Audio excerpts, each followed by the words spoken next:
When a being capable of perceiving the totality of time, a consciousness liberated from the linear shackles of mortal existence, bears witness to a universe drowning in despair, the festering cosmic wound of unimaginable suffering, reality itself shudders in sympathetic agony. The radiant gold-plated bulwarks of the Imperial Palace, those indomitable bastions of unwavering might that had stood for millennia as emblems of the Imperium's eternal reign, now reflect the encroaching horror in his fathomless eyes. Deep pools of ancient knowledge that have gazed upon the genesis and demise of galaxies. Primeval, slumbering gods, entities of such unimaginable power that their very dreams sculpted the tides of existence, shift their cosmic attention towards him, drawn by the disturbance in the force. A disruptive ripple in the psychic tapestry that threatens to unravel the foundations of their very reality. Neither the rampaging, chaotic hordes spawned from the maddening depths of the warp, nor the coldly calculating forces of implacable order, driven by pure logic and utterly devoid of compassion, could ever truly grasp a mind that existed outside the confines of their endless, grinding war. This being represents an anomaly, a variable in their meticulously crafted equation of galactic supremacy, and his very presence threatens to destabilize the delicate balance of power.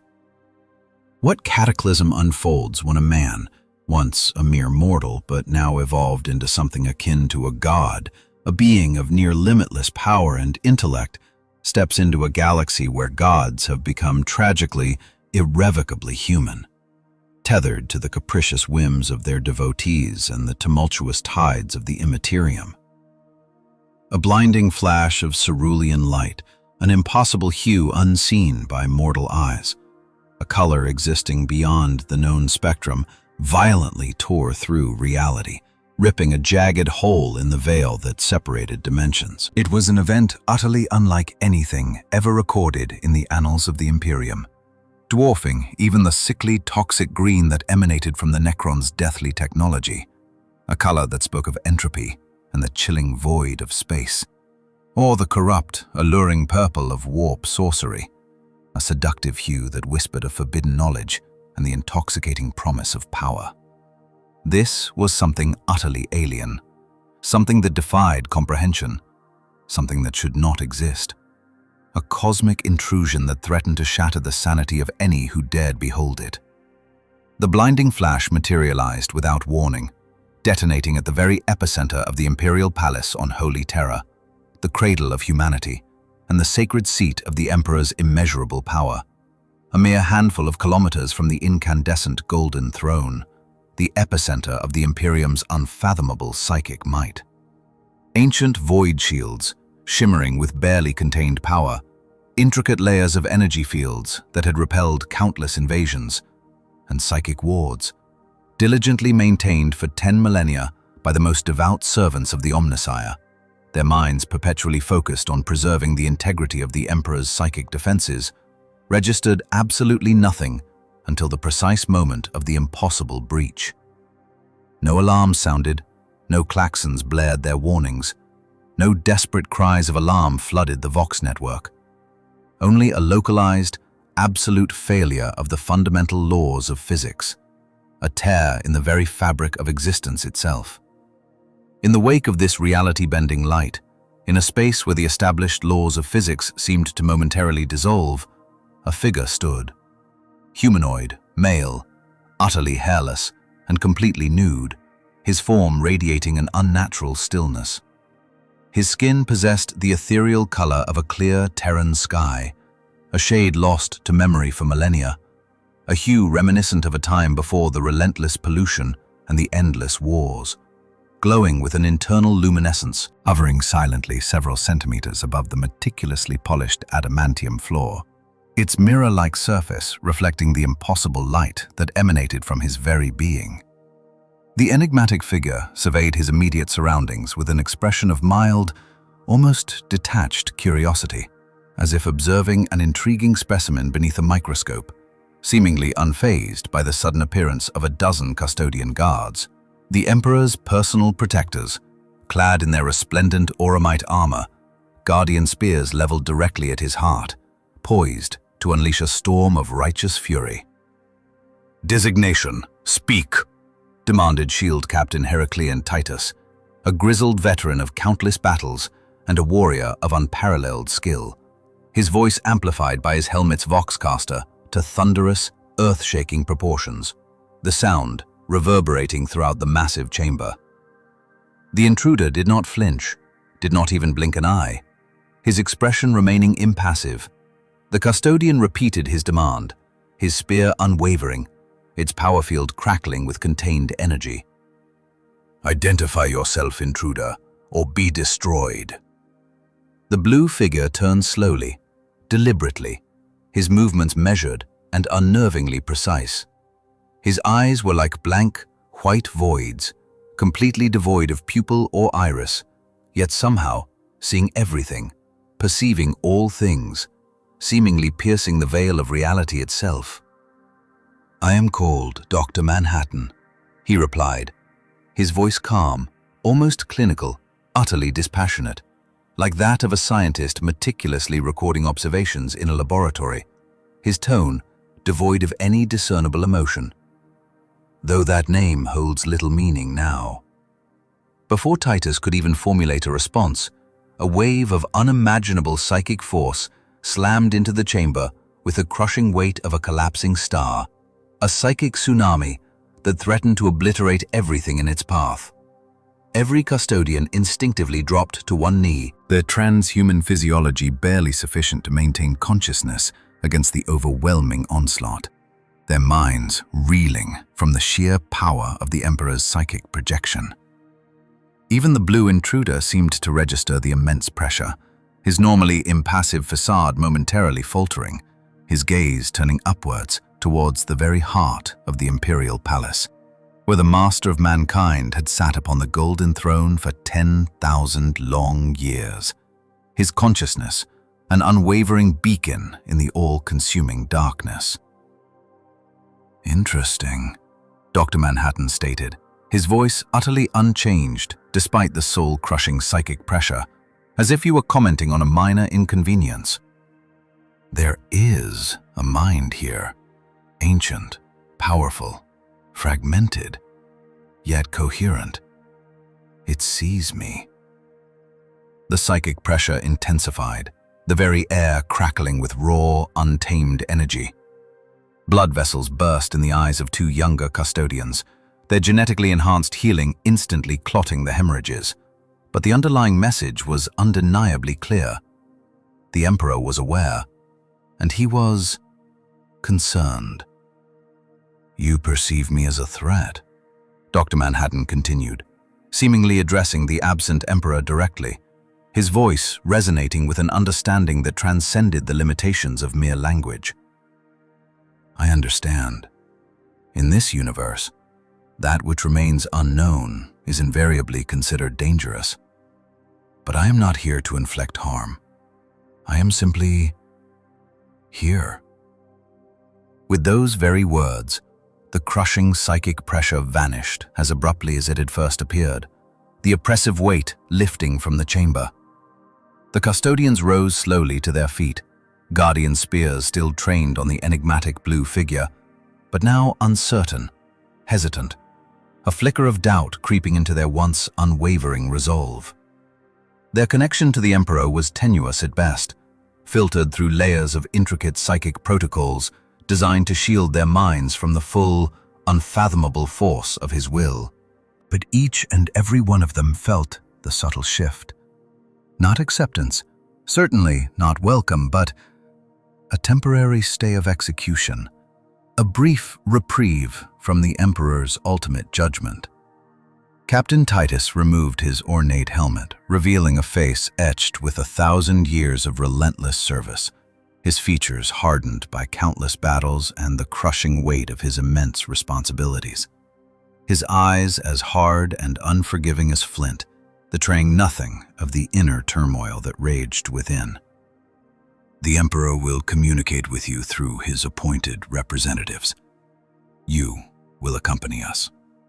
Dr. Manhattan inclined his head ever so slightly, a subtle gesture of acknowledgement, a mere twitch of his otherwise impassive features.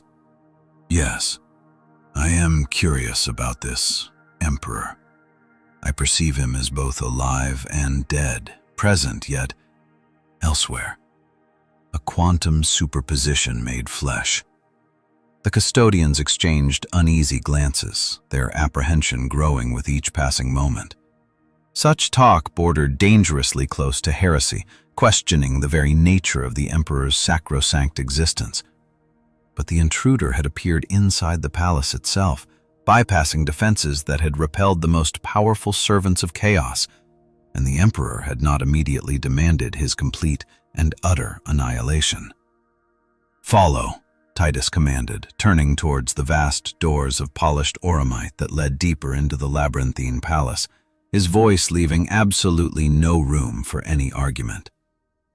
"Of course," Manhattan replied calmly, hovering forward without actually walking, his ethereal form gliding effortlessly over the polished floor, seemingly unaffected by the relentless forces of gravity. "Though I should warn you, I can see the tangled threads of what you call the immaterium pressing against reality here. Your Emperor maintains this precarious barrier at a terrible cost." Titus froze, then slowly turned back, his expression a mask of barely controlled fury, the muscles in his jaw clenched tight with suppressed rage. "You speak of matters far beyond your limited understanding, intruder." "No," Manhattan replied simply, his voice devoid of emotion. "I do not." The journey through the inner sanctums of the palace was an experience that few mortals would ever witness, a rare glimpse into the very heart of the Imperium's overwhelming power. Halls of such breathtaking grandeur that entire planets had been stripped bare of their precious resources in order to construct them, their sheer magnificence serving as a testament to the Emperor's boundless ambition and the Imperium's vast reach. Murals depicting the Emperor and his primarchs during the Great Crusade, each majestic figure the immense size of a battle cruiser, their noble faces radiating a now lost hope, a poignant yearning for a golden age that had been shattered by betrayal and the relentless grinding of war. Ancient technologies, their purpose lost to the ravages of time, incomprehensible in their bewildering complexity, meticulously maintained by legions of tech priests who dedicated their entire lives to ensuring that a single door functioned flawlessly. Their very existence dedicated to a single, unwavering task, their minds focused solely on the intricate mechanisms before them. Manhattan observed it all with the same detached curiosity, his expression unchanging, his inner thoughts hidden behind his impassive facade. "Your civilization builds monuments to permanence," he observed, as they passed through a grand hall lined with statues of fallen imperial heroes, each meticulously carved from a single massive diamond, their facets reflecting the light in a dazzling, blinding display, their sheer brilliance a testament to the Imperium's enduring spirit. "Yet everything I see is decaying, entropy masked by ritual." A custodian named Valerian, younger than Titus by several centuries, found himself responding despite his rigorous training and his deeply ingrained discipline, the heretical words spilling out before he could fully grasp their implications. "We preserve what was, for without memory, what are we?" Manhattan turned his blank, white gaze upon the golden warrior, his eyes piercing the custodian's very soul. "Memory is a curious thing. In my perception, past, present, and future exist simultaneously. Your Emperor understands this concept. I think he sees possibilities, shimmering threads of potential, dancing like auroras." Before Valerian could respond, they arrived at their intended destination. Not the throne room itself, of course. No outsider could ever be permitted access to that sacred space, the very heart of the Imperium. This was a chamber adjacent to it, used only for the most critical communications with the master of mankind, the Sanctum Imperialis Vox.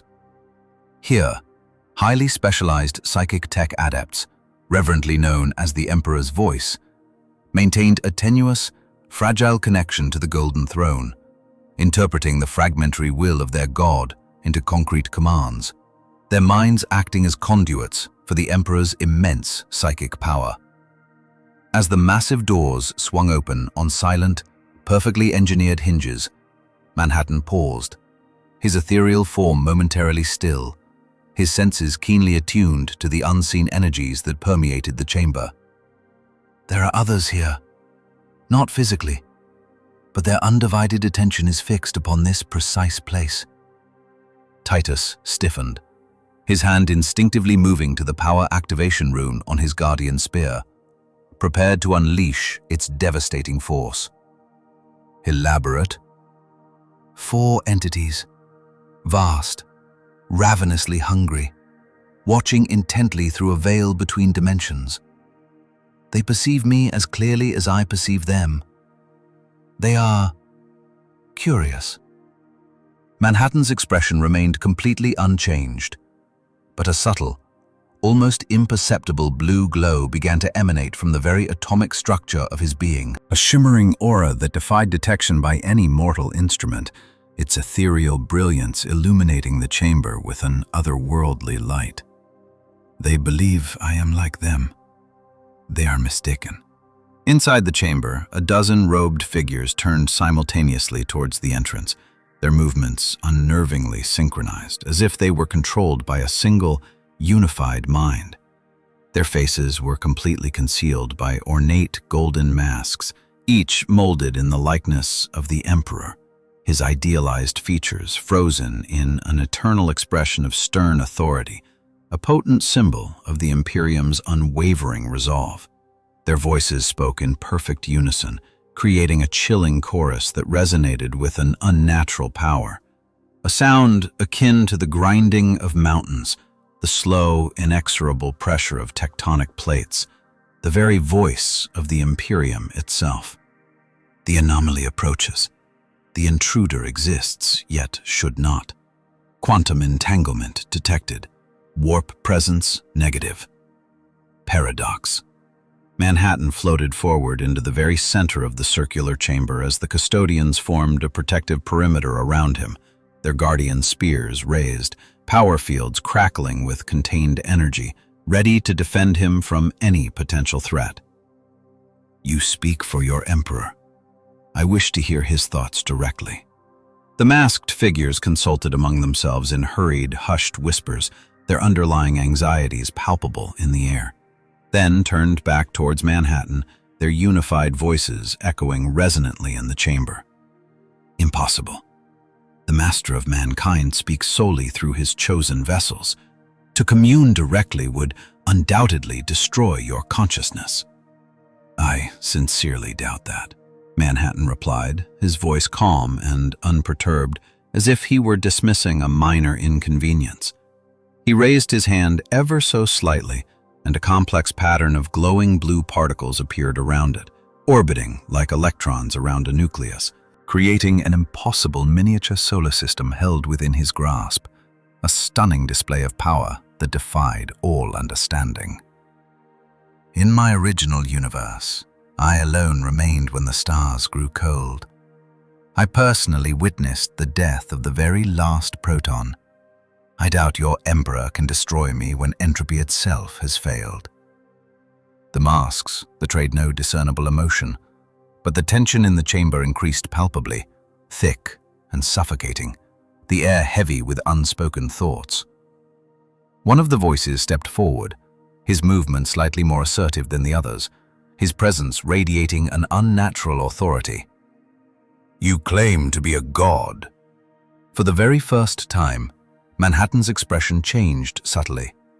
A faint furrow appeared on his brow, a subtle hint of something, perhaps a flicker of curiosity, or even a touch of annoyance. No, gods require belief. I simply am.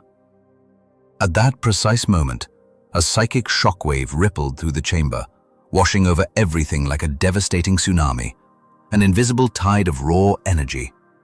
Not crushing like the previous wave, but precise, targeted, a surgical probe designed to dissect his very being. Manhattan stood motionless as invisible tendrils of the Emperor's immense will probed and analyzed his atomic structure, dissecting his very being at a subatomic level, tearing apart the very fabric of his existence in order to fully comprehend his unique nature. The voices clutched their heads, the golden masks amplifying their pained screams, as unfathomable information flooded through them at a rate their minds could barely process. The sheer volume of data, threatening to overwhelm their sanity. The oppressive weight of the Emperor's scrutiny threatening to shatter their fragile minds. Negative warp signature confirmed. Atomic manipulation confirmed. Temporal perception confirmed. The voices were speaking in ragged gasps now, blood trickling from beneath their ornate masks, a grim testament to the intense strain they were enduring, the immense physical toll of serving as conduits for the Emperor's boundless will. The anomaly is beyond classification. Manhattan turned to Titus, his white eyes unwavering, his gaze piercing the custodian's soul. Your Emperor is dying. Has been dying for 10,000 years. A complex psychic apparatus converts the souls of your species into energy in order to maintain his continued existence. 1,000 souls per day. 365,000 souls per year. 3,650,000,000 souls in the past 10 millennia. Yet it is insufficient. The inevitable entropy curve cannot be overcome. Titus raised his guardian spear, his grip tightening, his knuckles turning white. You speak heresy. I speak truth. There is absolutely no functional difference between your Emperor and the entities you call Chaos Gods. Both feed on psychic energy. The distinction is merely one of method and consent. The chilling accusation hung heavily in the air like a physical object, a crushing weight pressing down on everyone in the chamber, a terrifying truth that threatened to unravel the very foundations of the Imperium. The custodians stood frozen, caught between their sacred duty to destroy any who blasphemed against the Emperor and their explicit orders to escort this enigmatic being, to protect him from harm. Manhattan seemed utterly unconcerned by their internal dilemma, his unwavering attention focused inward, analyzing something far beyond their comprehension, his mind delving into the very mysteries of the Imperium. Your Emperor is reaching out to me once again, he observed, more cautiously this time, his voice softer, as if speaking to himself. He recognizes that I'm not of this universe. My unique quantum structure does not conform to your established physical laws. Intriguing. One of the voices stepped forward, this one noticeably taller than the rest, his posture radiating an almost unnatural authority, a hint of the Emperor's own power resonating subtly within him. When it spoke, its voice was steadier, more resonant, infused with a faint echo of the Emperor's own immense power, a mere whisper of the divine. The Emperor wishes to know how you came to be here. Manhattan considered this, his white eyes distant, his mind replaying the events that had led him to this strange, new reality. An accident, I believe. In my universe, I chose to leave for another galaxy, to create life. But something intercepted me. What you refer to as the Immaterium, a dimension of pure psychic energy that exists alongside your physical reality. My passage through it was unplanned. Clarify the specific nature of your powers. I perceive and can manipulate matter at the subatomic level. I experience time in a non-linear fashion. I can freely restructure my physical form, create duplicates of myself, teleport, and generate immense quantities of energy. Manhattan stated these remarkable facts without any trace of pride or boastfulness, simply listing attributes as a scribe might inventory supplies, his tone matter-of-fact, devoid of any discernible emotion. In my universe, these abilities were unique. Here, I sense that they are not without parallel, though the underlying mechanism undoubtedly differs.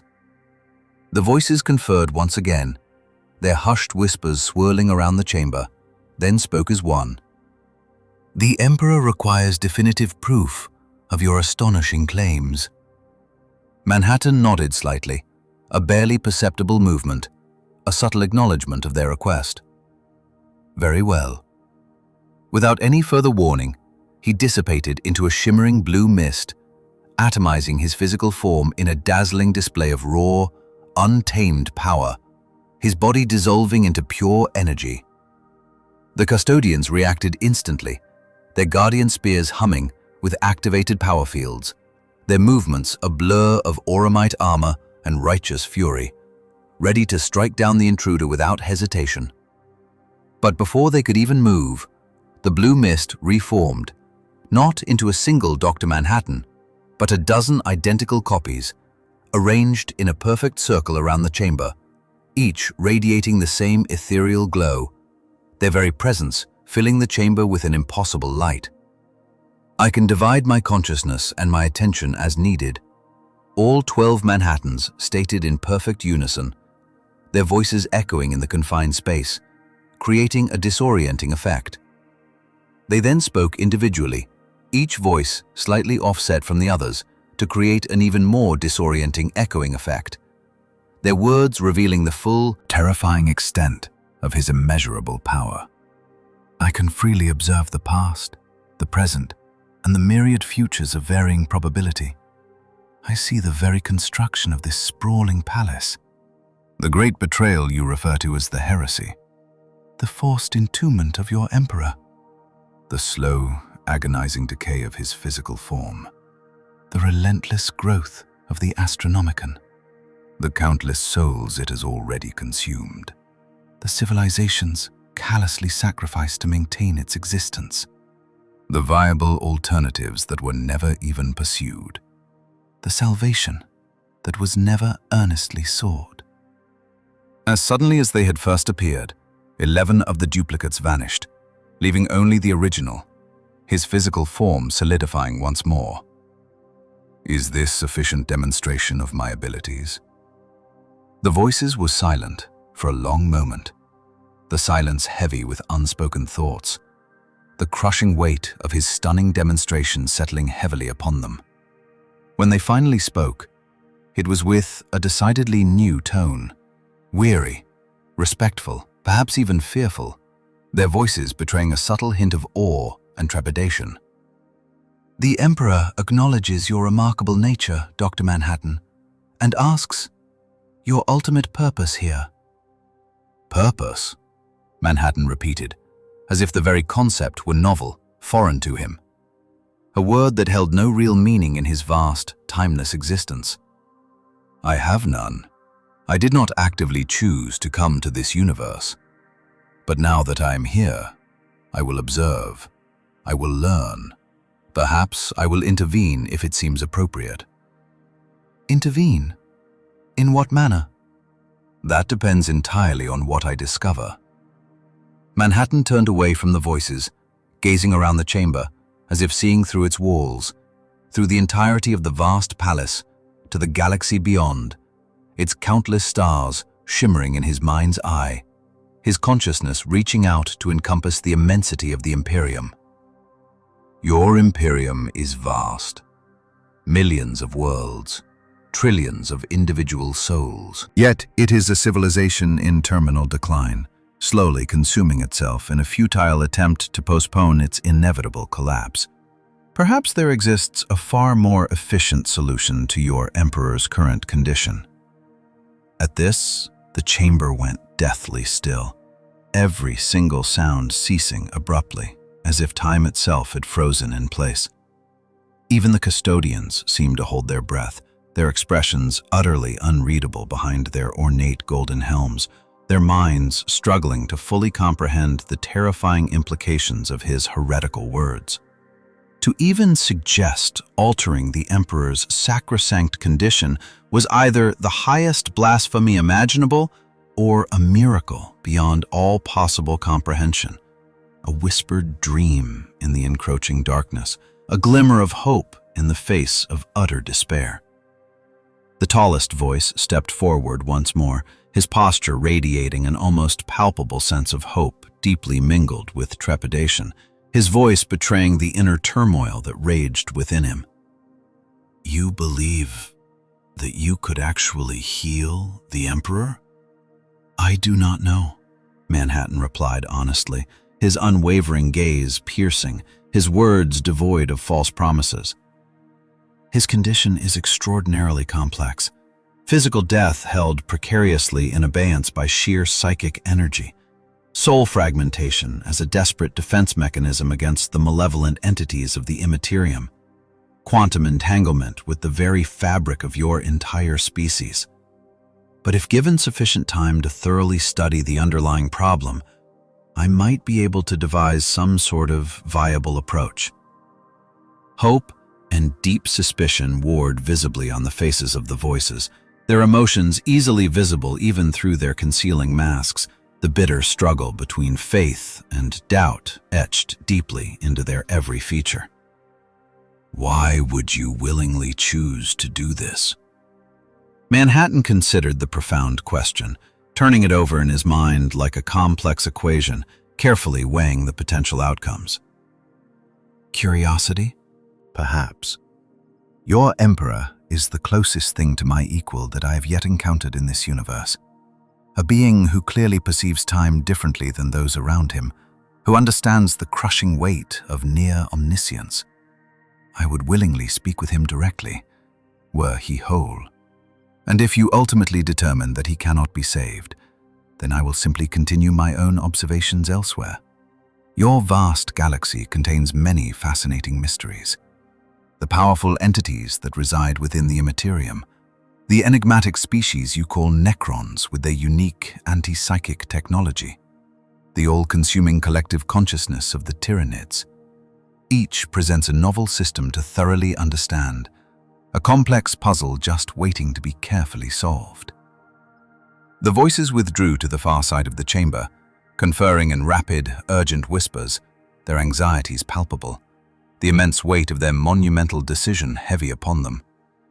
Manhattan waited patiently, seemingly unbothered by the continuing scrutiny of the unwavering custodian guard, his expression remaining placid, unchanging, his thoughts utterly unreadable. After several long minutes, the voices returned, their faces still hidden behind their ornate masks, but their collective tone betraying a significant shift in their overall disposition, a cautious optimism slowly replacing their earlier, marked apprehension. "The Emperor consents to your careful study of his present condition. Under strict supervision, of course. Any deliberate attempt to harm the master of mankind will immediately result in the full, unfettered might of the Imperium being brought to bear against you." Manhattan nodded once, a slight inclination of his head, his acknowledgement brief and entirely to the point. "Understood. Though I should perhaps note that your current weapons would ultimately prove ineffective against me. My very consciousness exists independently of my physical form. Even if you were to somehow succeed in destroying my body, I would simply reconstruct it elsewhere." Titus stepped forward, his brow furrowed in deep suspicion, his mind struggling to reconcile the intruder's immense power with his apparent willingness to readily cooperate. "Then why consent to our careful supervision at all?" "Efficiency," Manhattan replied, his voice calm and measured, his logic unassailable. "Cooperation simply requires significantly less energy than outright conflict. And I am also curious to readily observe your collective reactions as well. You are an undeniably interesting species. You deeply revere knowledge, yet simultaneously fear genuine discovery. You fervently worship a being who purposefully attempted to destroy religion. You strive for immortality, yet simultaneously ensure your civilization remains stagnant, incapable of true evolution. The paradox is compelling. With those words, Manhattan was escorted from the chamber by the custodian guard, their auramite armor gleaming under the cold light, their every step measured and precise. They moved deeper into the labyrinthine passages of the Imperial Palace, heading towards the secluded chambers where the Adeptus Mechanicus, the priests of technology, guarded the most ancient and sacred technologies, those that sustained the Emperor's life, the very heartbeat of the Imperium itself. As the procession departed, leaving the stunned dignitaries in their wake, none seemed to notice a faint, almost imperceptible shimmer in reality. It was like the heat rising from a scorched desert floor, a subtle distortion that hinted at powers far beyond human comprehension, a mere ripple in the vast, intricate fabric of space-time. None, that is, except Dr. Manhattan himself. He glanced briefly at the anomaly, his cerulean face betraying no emotion, his thoughts a mystery, locked behind an impassive gaze. He continued on his way, his silence more profound than any pronouncement. Far away, in the impossible dimension known as the Warp, a swirling vortex of raw psychic energy and untamed emotion, where the fundamental laws of physics were mocked and broken, four immense consciousnesses stirred. Their ancient rivalries, usually a deafening symphony of hatred, were momentarily silenced. Their undivided attention was now focused, with predatory intensity, on the intruder. Khorne, the blood god, bellowed, his voice the sound of 1 billion warriors screaming in their death throes, an endless chorus of pain and rage. Tzeentch, the changer of ways, his very form a kaleidoscope of impossible shapes shifting with each uttered syllable, his voice a discordant symphony of whispers and shrieks, schemes within schemes echoing in every pronouncement. Nurgle, the Plague Father, pustulant and rotting, yet eternally vital, his voice a low guttural drone, a symphony of corruption and despair, promising oblivion to all.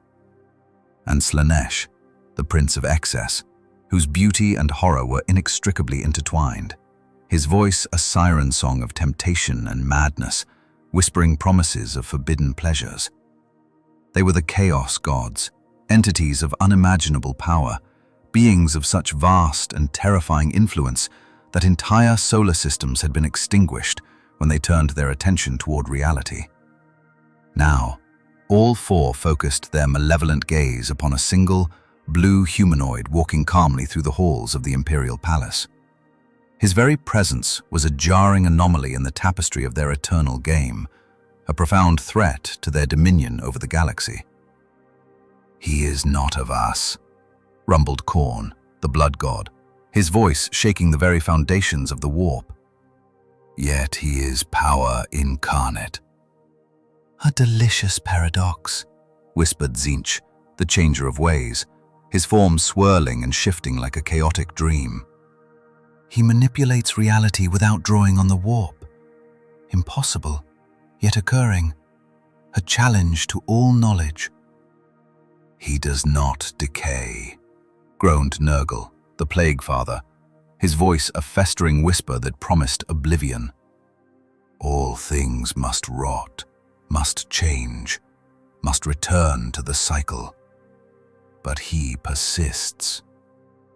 "Such exquisite potential," purred Slaanesh, the Prince of Excess, his voice a seductive whisper that promised unimaginable pleasures. "A being of pure sensation, yet denying himself the pleasure of emotion. I could show him such experiences." Together, the four greatest powers in the galaxy focused their combined attention on Dr. Manhattan, probing the thin barriers between dimensions, seeking a way to touch his consciousness, to corrupt him, to break him, to bring him under their control. For the first time in millennia, these ancient rivals were united in a single, unwavering purpose, their shared goal outweighing their eternal hatred. This anomaly threatened them all, a being outside their influence, immune to their corruptions, capable of altering the physical universe directly without recourse to the warp. Such a being could not be tolerated. His very existence challenged their nature and threatened to unravel the fabric of their power. On Terra, within a secure chamber deep beneath the Imperial Palace, surrounded by layers of impenetrable defenses and guarded by silent custodians, Dr. Manhattan stood before a massive technological apparatus. It was a construct of immense power and arcane knowledge, a testament to the ingenuity and unwavering dedication of the Adeptus Mechanicus. Cables thicker than a man's torso, pulsing with barely contained energy, connected to distant machinery, their humming resonating through the very bones of the earth, the vibrations a constant reminder of the awesome power contained within.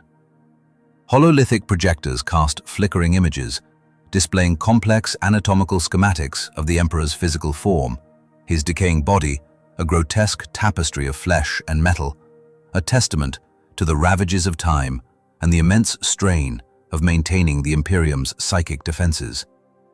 Tech priests scuttled about, their mechanical limbs clicking and whirring, their movements precise and efficient.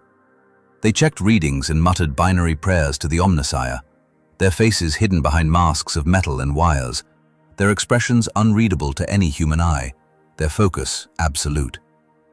Manhattan observed silently, his white eyes absorbing every detail, his mind processing information at a rate that defied comprehension, his intellect dwarfing even the most brilliant minds of the Adeptus Mechanicus. Occasionally, he would gesture, and complex atomic structures would appear in the air before him, three-dimensional models of quantum interactions that none present, save perhaps the most senior Magos, could even begin to comprehend. Their intricate beauty masked unfathomable power, their complexity a testament to the infinite mysteries of the universe. "Your technology is curious," Manhattan noted to Archmagos Dominus Belisarius Call, who had been summoned from Mars to oversee this unprecedented event. His presence alone spoke volumes about the gravity of the situation. His authority was unquestioned, his name whispered with a mixture of awe and fear throughout the Mechanicus. A blend of advanced principles and ritual superstition. You understand how to use these tools, but not why they function. Call, his body more machine than flesh after 10 millennia of augmentation, clicked and whirred with a hint of mechanical indignation. His vocoder projected a voice that was both metallic and strangely hollow, the sound resonating through the chamber, a synthesized echo of a forgotten humanity. The Adeptus Mechanicus preserves the wisdom of the ages. We follow the ordained patterns that please the machine spirits. There are no spirits in these machines, Manhattan replied, his voice unwavering, his words cutting through the Archmagos's ingrained beliefs like a laser through plasteel. Only physical laws and programmed responses. The distinction is important if you wish to progress. Call made the sign of the cog, a warding gesture against tech heresy, his mechanical fingers forming the sacred symbol.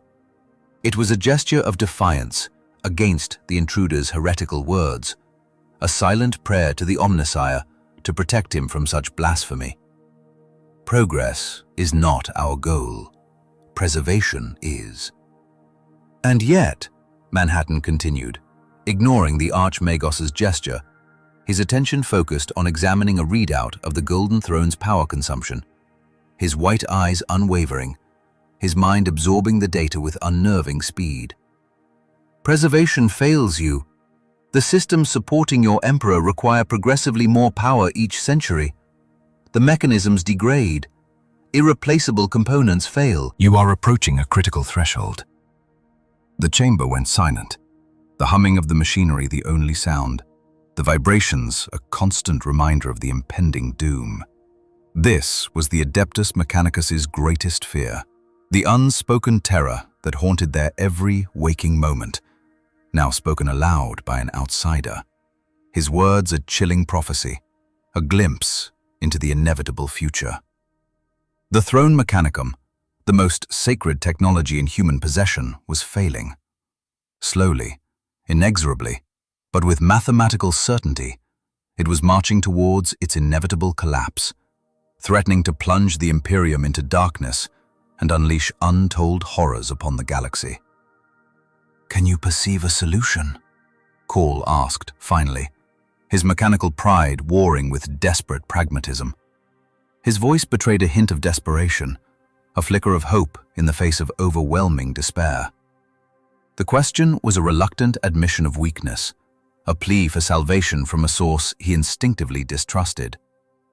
Manhattan was silent for a moment, his awareness extending through the atomic structure of the machinery before him, following conduits and power flows towards the distant throne room itself, his mind tracing the complex pathways of energy and information, seeking to understand the intricate nuances of the Emperor's predicament. "Perhaps, first, I must understand the nature of the problem more fully. Your Emperor is not simply a physical being in stasis. He is a psychic nexus, a focal point for human consciousness throughout the galaxy, the anchor that holds the Imperium together." "The Emperor protects," intoned Call automatically, the words a reflex ingrained over millennia of indoctrination, a prayer whispered in the darkness, a mantra of unwavering faith. "No," Manhattan corrected, his voice gentle but firm, his words challenging the Archmagos's most fundamental beliefs. "Humanity protects the Emperor, through faith, through sacrifice, through the redirection of psychic energy." An elegant system, but ultimately unsustainable. Call raised a mechanical appendage in warning, his sensors detecting a potent wave of suppressed anger emanating from the custodians, a tangible heat in the air. "Such talk borders on heresy, even here." Call's voice resonated, a synthesized baritone laced with barely contained disapproval. "To even whisper of questioning the Emperor's design within the Sanctum Sanctorum is an act of near unforgivable transgression." "Truth cannot be heresy," Manhattan replied, his white eyes, devoid of pupil or iris, unwavering in their unsettling gaze. His voice, though calm, possessed an undeniable weight, a resonance that seemed to vibrate within the very bones of those who heard it. "Unless your doctrines prohibit reality itself. To deny verifiable fact is to embrace delusion." He turned his gaze directly to Call, his expression unchanging, an impassive mask of serene detachment that only amplified the power of his words. "I will require direct access to the Golden Throne." The request hung in the air like a gilded thunderbolt, a physically palpable shockwave rippling through the chamber. It was an impossible demand, a violation of the most sacred protocols, threatening to shatter the delicate balance of power within the chamber and the rigid hierarchy of the Imperium itself. Even in this chamber, the domain of the highest-ranked tech priests in the Imperium, beings who had dedicated their lives to the cold logic of the machine god, such words caused a collective, almost physical recoil, a wave of shock and disbelief that bordered on outrage. Direct access to the Golden Throne was restricted to only a handful of individuals in the entire Imperium, the most trusted custodians, the Emperor's personal tech adepts, individuals whose loyalty had been tested and proven over centuries of unwavering service, their very DNA interwoven with the Imperium's creed. Certainly not an unknown entity who had appeared without warning mere hours ago, an enigma that defied classification, a being whose very existence challenged the fundamental tenets of their faith. "Impossible," Call stated flatly, his mechanical voice devoid of emotion, though the minute adjustments in his vocoder betrayed a flicker of suppressed consternation. "None approach the physical form of the Emperor save those who have served for centuries and proven their loyalty beyond any doubt. Millennia of service and unblemished devotion are the bare minimum requirements to even be considered worthy of proximity to the master of mankind." Manhattan considered this, his mind a universe of calculations, algorithms spinning at unimaginable speeds, weighing the probabilities, assessing the risks and rewards with an objectivity that bordered on the alien. Then our cooperation ends here. I cannot diagnose what I cannot examine. To attempt to heal without understanding is to court disaster. Titus, who had remained in Manhattan's side throughout, a statue of auramite and righteous fury, his guardian spear never wavering, stepped forward, his face grim, etched with lines of worry that no mere mortal could comprehend. The decision is not yours, Archmagos, nor mine. Only the Emperor himself can grant such permission. His will is the ultimate law. Then ask him, Manhattan said simply, his voice unwavering, his eyes holding a depth of knowledge that seemed to dwarf the entire Imperium. Titus scowled, his face a mask of barely contained frustration, the muscles in his jaw clenching beneath his golden helmet. The Emperor's will is not so easily discerned. His communications are fragmentary, symbolic, filtered through layers of psychic protocols and the failing minds of psychers. Interpreting them requires time and specialized psychic training, sifting through the noise of the warp to find the faintest echo of his desires. Then let me speak to him directly. Manhattan raised his hand and the blue atomic field appeared again, more complex this time, swirling with an almost visible intelligence, spinning faster, radiating an intense energy that made the air shimmer and crackle. I can establish quantum entanglement between our consciousnesses, a direct link, bypassing physical limitations, a bridge of pure energy that transcends space and time. Call's mechanical eyes whirred as focusing lenses adjusted in shock, the servos in his neck hissing as he craned his head forward, his processors struggling to comprehend the implications of such a proposal. You propose to telepathically link with the master of mankind, the most powerful psychic being humanity has ever produced? To directly interface with a mind that holds the fate of trillions within its grasp? Yes. The simplicity of the answer seemed to confound the Archmagus, his mechanical limbs twitching erratically, his internal cogitators struggling to reconcile the audacity of the proposal with the potential benefits. Before he could respond, alarms began to sound throughout the chamber, their shrill sirens cutting through the hum of the machinery, a cacophony of impending doom that sent a chill down the spines of even the most stoic tech priests. Red emergency lumens activated, bathing everything in crimson light, painting the faces of the tech priests in grotesque shadows, their expressions of fear amplified by their mechanical augmentations, the chrome of their faces reflecting the bloody hues. A junior tech priest rushed to a communication terminal, his mechanical limbs clattering against the metal floor, his breath coming in ragged gasps, then turned to Call, his face contorted with panic, despite his mechanical augmentations, his optical sensors flashing frantic warnings. Multiple breaches detected in the outer palace defenses. Archmagos, Chaos forces have penetrated the Helios Gate. The Lions Gate spaceport is under heavy assault. Traitor Astartes bearing the marks of all 4 Chaos powers. The Emperor's throne world is under siege. Titus was already in motion, his reflexes honed by centuries of combat, a whirlwind of gold and righteous fury, barking orders into his vox bead, his voice a thunderous command that brooked no argument. All custodian forces to battle stations, shield companies Aquilon and Delelphi to the Helios Gate, Dreadhost to the Lions Gate. Seal all internal bulkheads. Nothing reaches the inner palace. Terror must stand. Manhattan observed the sudden activity with the same detached interest he had shown for everything else, his expression betraying no emotion, his very presence a calming eye in the storm of panic. The entities in the Imperium have made their decision. It seems they perceive me as a threat. The great game is afoot, and I am a piece upon the board.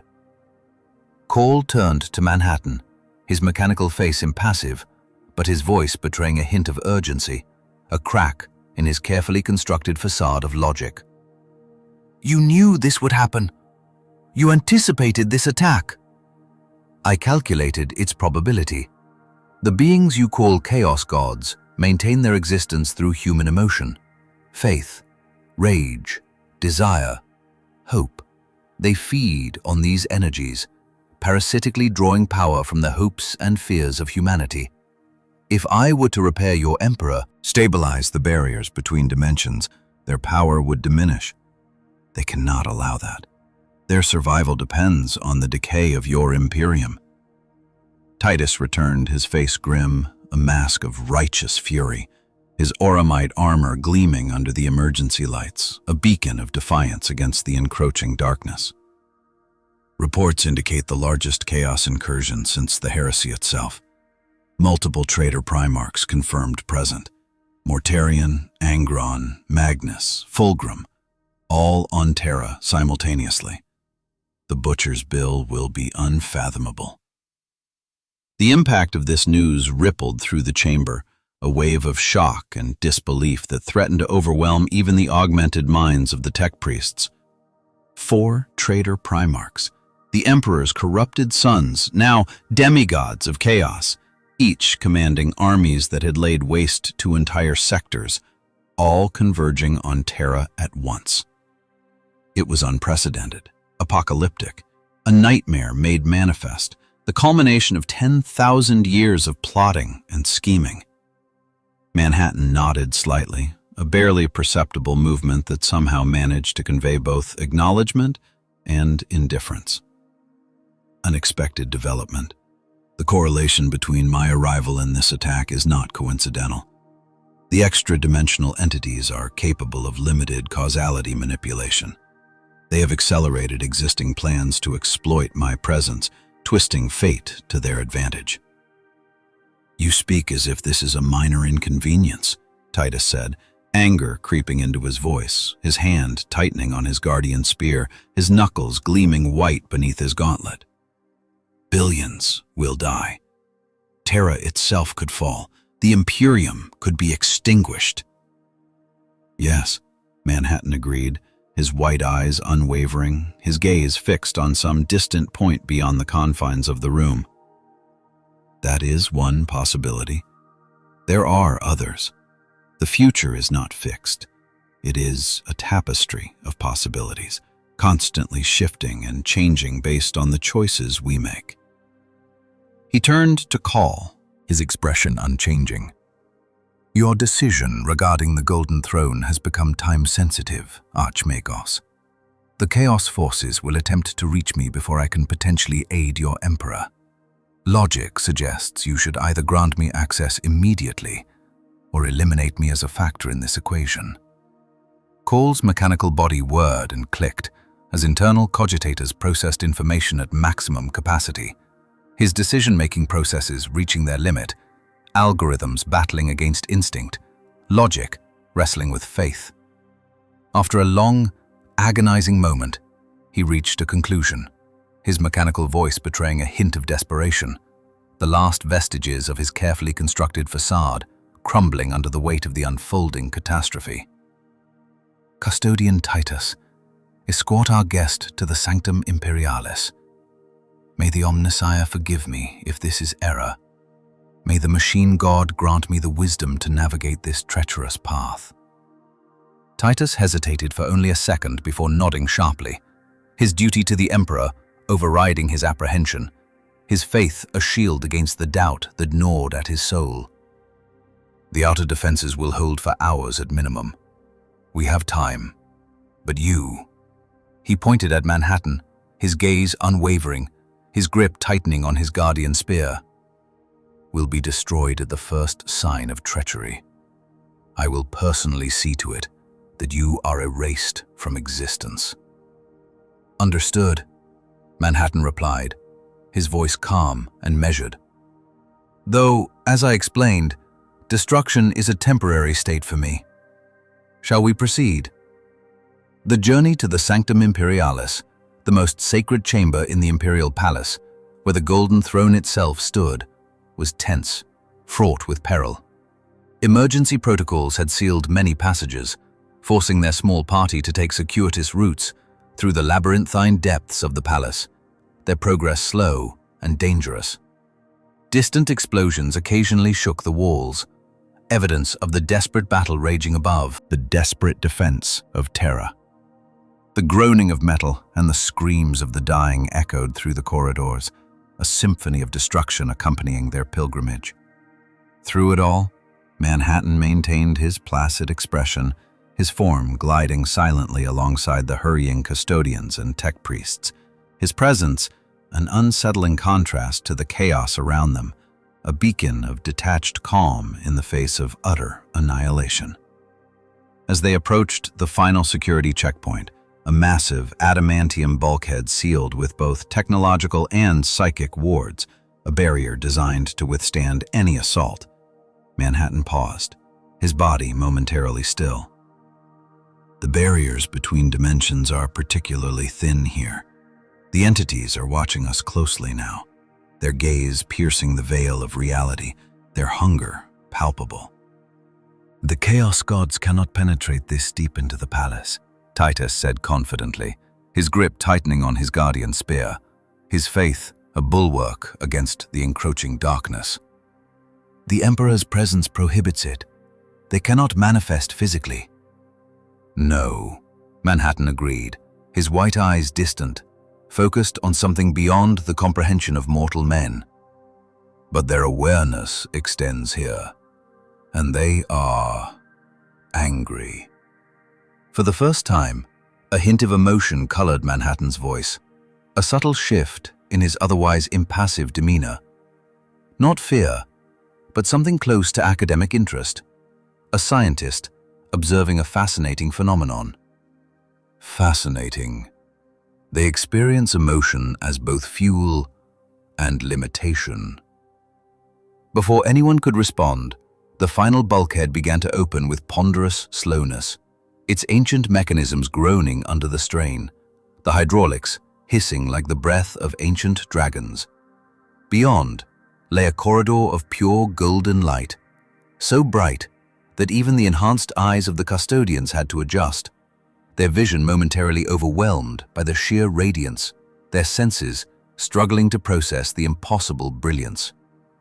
At the far end, barely visible through the shimmering radiance, stood the largest doors any of them had ever seen, their surfaces inlaid with intricate carvings that depicted the history of humanity, the rise and fall of empires, the eternal struggle against the darkness. Doors that had not opened fully in 10,000 years. The Eternity Gate. Awe laced the whisper of one of the younger tech priests, his mechanical augmentations barely concealing the reverence in his voice, the ancient programming of his machine spirit stirring with forgotten memories. The very entrance to the throne room itself, the sanctum sanctorum of the Imperium's faith, the place where divinity and technology intertwined. As they proceeded deeper into the corridor, Manhattan's cerulean form seemed to intensify, reacting to the growing golden luminescence that permeated the air, an emanation from the God Emperor himself.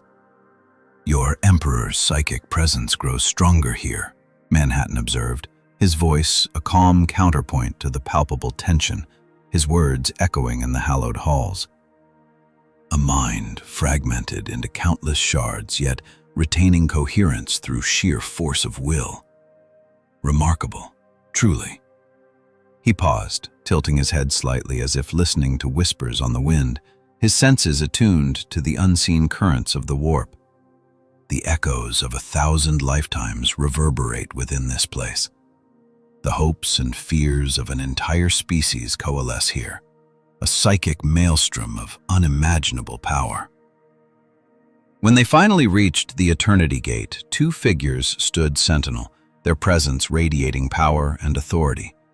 They were titanic warriors, clad in ornate golden armor that eclipsed even the custodian guard in its intricate craftsmanship, their very forms seeming to shimmer with an inner light.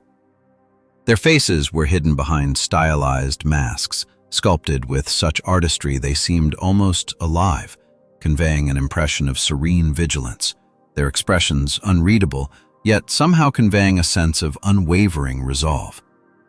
Each warrior bore a massive halberd, its blade crackling with an energy signature unlike anything the Adeptus Mechanicus had managed to replicate, a lost technology from a bygone golden age, a weapon capable of slaying gods and demons alike.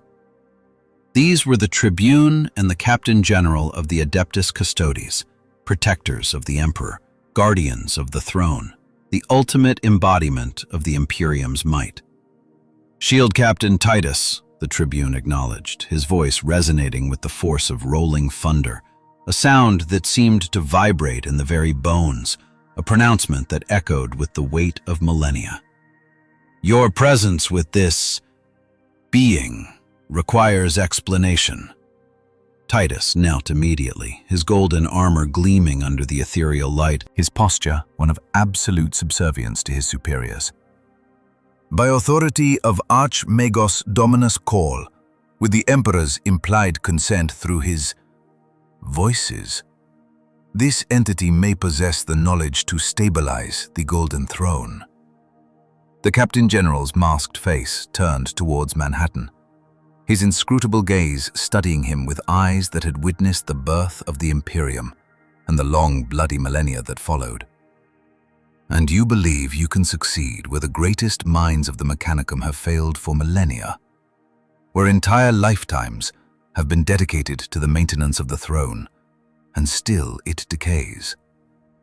The question dripped with skepticism, the weight of 10,000 years of failure heavy in his tone, the burden of responsibility etched into the very lines of his armor. "I do not know," Manhattan replied truthfully, his blue form unwavering under the custodian's intense scrutiny, his eyes holding a depth of knowledge that dwarfed even the Captain General's vast experience. "But the probability exists. Your Emperor's condition is complex, but not incomprehensible. Matter, energy, and consciousness exist on a continuum. His state represents an interrupted transition between forms, a divergence from the natural order." The two lordly custodians conferred briefly in hushed tones, a silent conversation passing between them, indecipherable to those around them, their thoughts shielded by layers of psychic wards. Then, they turned back to the group, their expressions. "The outer palace defenses are failing faster than projected," the Tribune intoned, his voice a grim echo in the vast chamber, each word laced with a foreboding that chilled the very soul.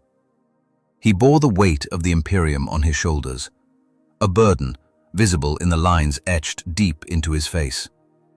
"The traitor Primarch's fight is won, a unified force unseen since the dark days of the heresy. This is no mere assault. This is a coordinated strike of unprecedented scale. The warp itself churns with a fury I have never witnessed in my centuries of service." Manhattan, ever detached, seemed to perceive events unfolding on a far grander scale, his gaze lost in the infinite tapestry of realities. "No," he agreed, his voice a low hum that resonated with an alien understanding. "The entities you call Chaos Gods recognize me as an existential threat. They believe my presence might upset the delicate balance of power within this galaxy, perhaps even shift the cosmic scales. Their assessment may not be entirely unfounded." The Captain General, a towering figure of gold and might, executed a command with the precision of a machine, a subtle flick of the wrist almost imperceptible to the untrained eye. The colossal Eternity Gate, a barrier against nightmares, began to grind open with agonizing slowness, its adamantium surface groaning under its immense weight. The ancient mechanisms, dormant for millennia, protested with a chorus of metallic screams. "Then we are left with no other recourse," the Tribune declared, his voice ringing with unwavering resolve, his eyes fixed on the formidable task ahead. "May the Emperor's divine wisdom guide our actions, or may his wrath consume us if we falter." As the colossal doors parted, a blinding wave of golden light flooded forth, illuminating the corridor with an impossible radiance. It was a light that seemed to penetrate not just flesh and armor, but the very fabric of reality itself, burning away shadows and revealing the true nature of things. A glimpse into the heart of the Imperium's unwavering faith. Only Manhattan appeared unaffected, his blue form remaining distinct against the overwhelming gold.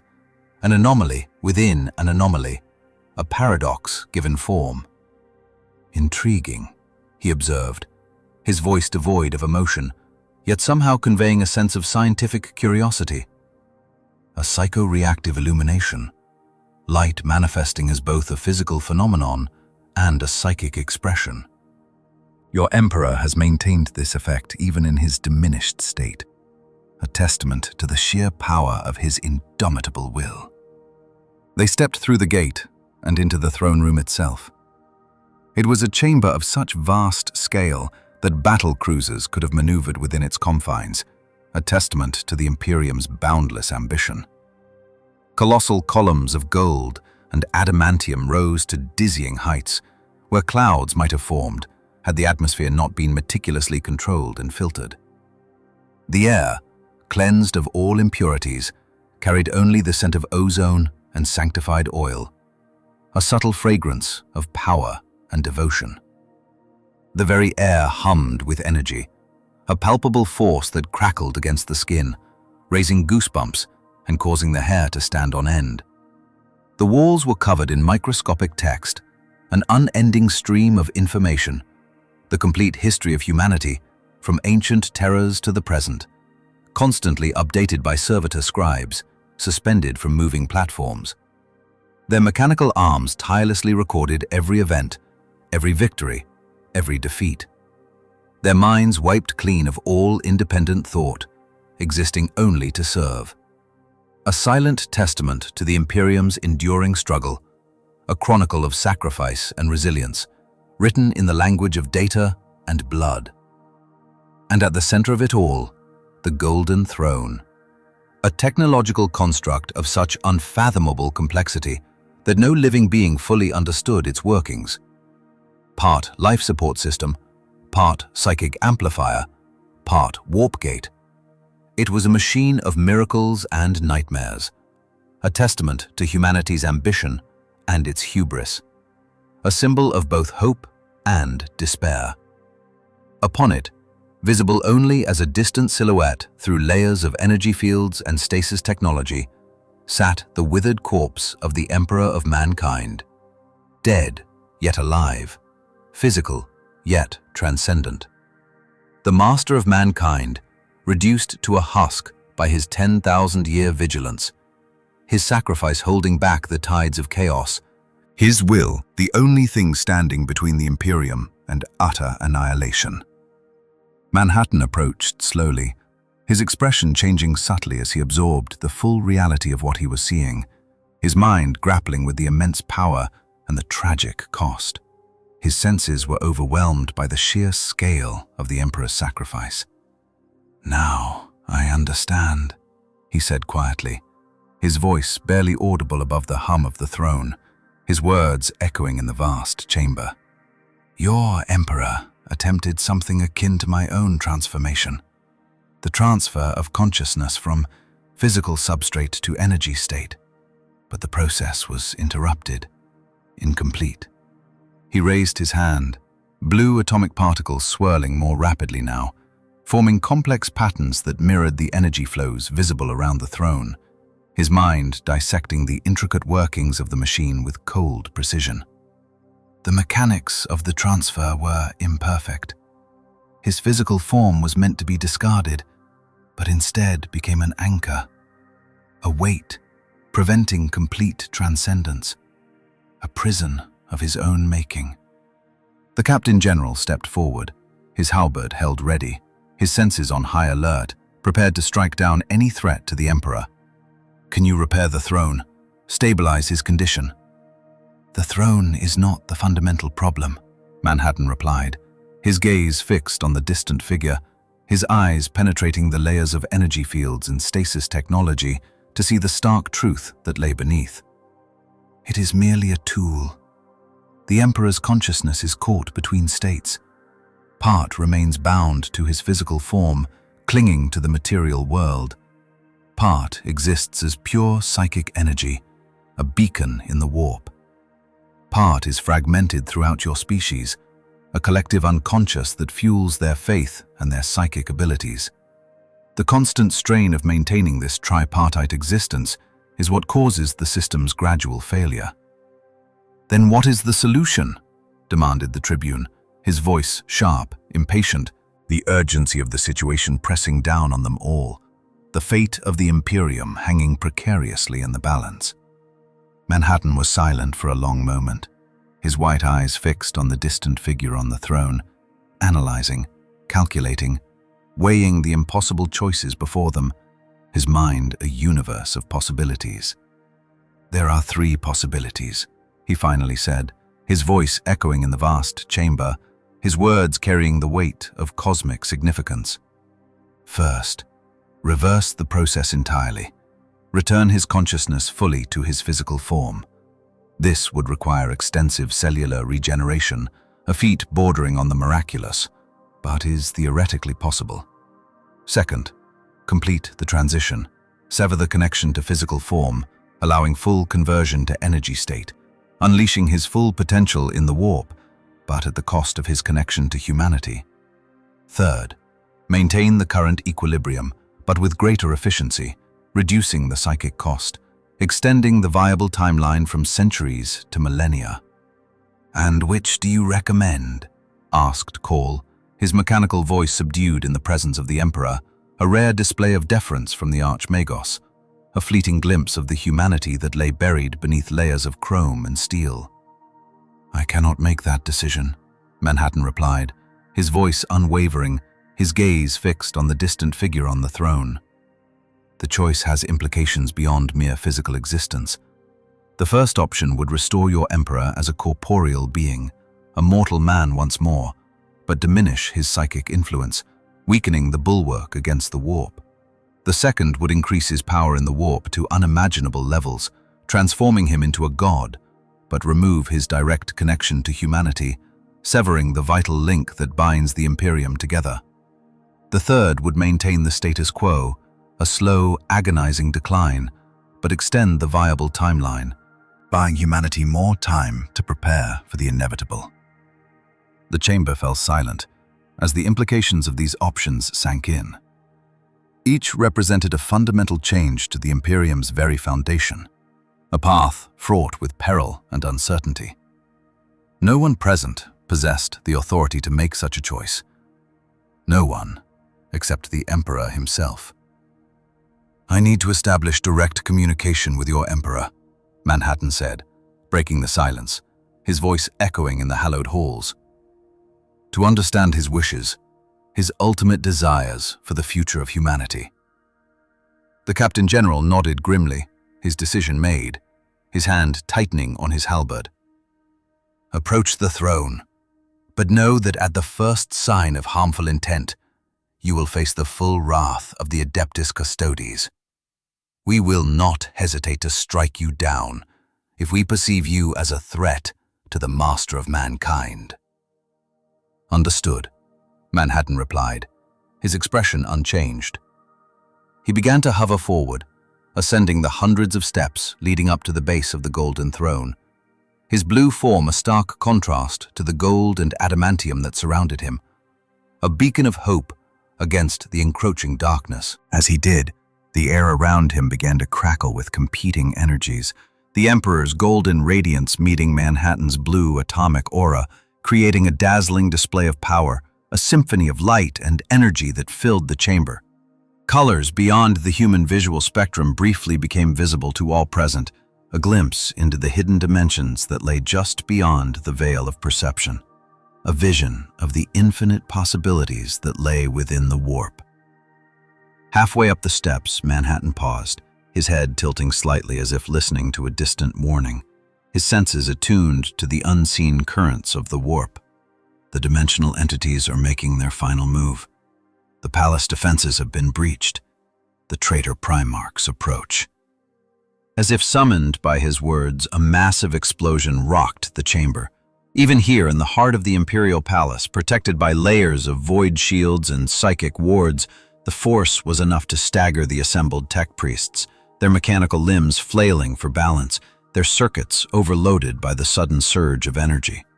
Only the custodians remained unmoved, their superhuman balance compensating instantly, their will unyielding. "Impossible," the tribune whispered, his voice laced with disbelief, his eyes wide with shock. "Nothing could breach the inner palace so quickly. The defenses are impenetrable." "Not impossible," Manhattan corrected, his voice calm amidst the chaos. "Improbable. The entities have invested enormous energy in this attack, weakening the fabric of reality itself to accelerate their forces, creating a conduit through which they can strike at the heart of the Imperium." He turned toward the Eternity Gate, his gaze piercing through the shattered defenses, his mind calculating the trajectory of the attack. "They will be here in approximately 17 minutes. The Captain General activated his Vox bead, his voice crisp and commanding, cutting through the din of battle. "All custodian forces to the Sanctum Imperialis. The Eternity Gate must be held at all costs. This is not a drill. I repeat, this is not a drill." He turned to Manhattan, his masked face unreadable, his eyes filled with grim determination. "Whatever you intend to do it quickly. We will buy you what time we can, but know that our strength alone may not be enough to stem the tide."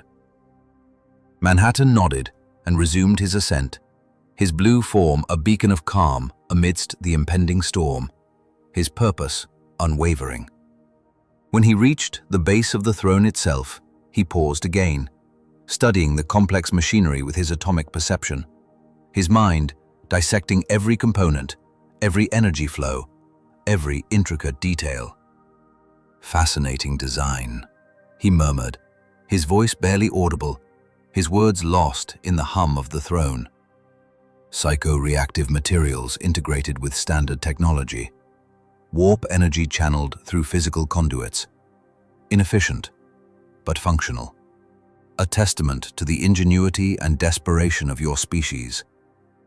He raised both hands now, blue particles swirling around them in increasingly complex patterns, forming intricate geometries that seemed to defy the laws of physics, his mind operating on a scale beyond human comprehension. "I will establish contact now," he announced, his voice resonating with power, the air crackling with energy. The air between Manhattan and the throne shimmered as blue energy extended outward, meeting the golden radiance emanating from the Emperor. Where the two energies touched, reality itself seemed to blur, distorting space and time, creating a swirling vortex of power. Colors beyond the human visual spectrum briefly became visible to all present, a glimpse into the hidden dimensions that lay just beyond the veil of perception, a vision of the infinite possibilities that lay within the warp. Manhattan's expression changed subtly, his eyes widening fractionally as he peered into the depths of the Emperor's consciousness, his mind grappling with the sheer scale of the psychic landscape before him. "I see you now," he whispered, his voice filled with awe, his words echoing in the chamber. "All of you, past and present and future simultaneously. Your births as 1,000 shamans choosing death to create something greater, a sacrifice for the good of humanity. Your life across human history, guiding from the shadows, shaping events to protect your people. The Great Crusade, the betrayal, the duel with your son, the long vigil since, the endless burden you have carried for 10,000 years." The golden light pulsed in response, growing brighter, then dimming, establishing a rhythm like a heartbeat, a sign of acknowledgement, of recognition, a whisper from beyond the veil of mortality. Manhattan's blue aura began to pulse in counterpoint, a symphony of energy unfolding in the heart of the throne room, a dialogue between two beings of unimaginable power. Yes, I understand, Manhattan said, his voice filled with comprehension, his mind linked to the Emperor's in a bond that transcended space and time. The third option, then, stability without fundamental change. A conservative approach, but pragmatic given the current invasion. A choice born of necessity, not of desire. Another explosion, closer this time. The sounds of battle were now clearly audible, even through the massive walls of the throne room. The clash of steel, the roar of bolters, the screams of the dying. The Captain General and Tribune exchanged glances, their faces grim, their halberds held ready, prepared to meet their fate with unwavering courage. They moved toward the Eternity Gate, prepared to face the horrors that awaited them, knowing that they were the last line of defense between the Emperor and the forces of chaos.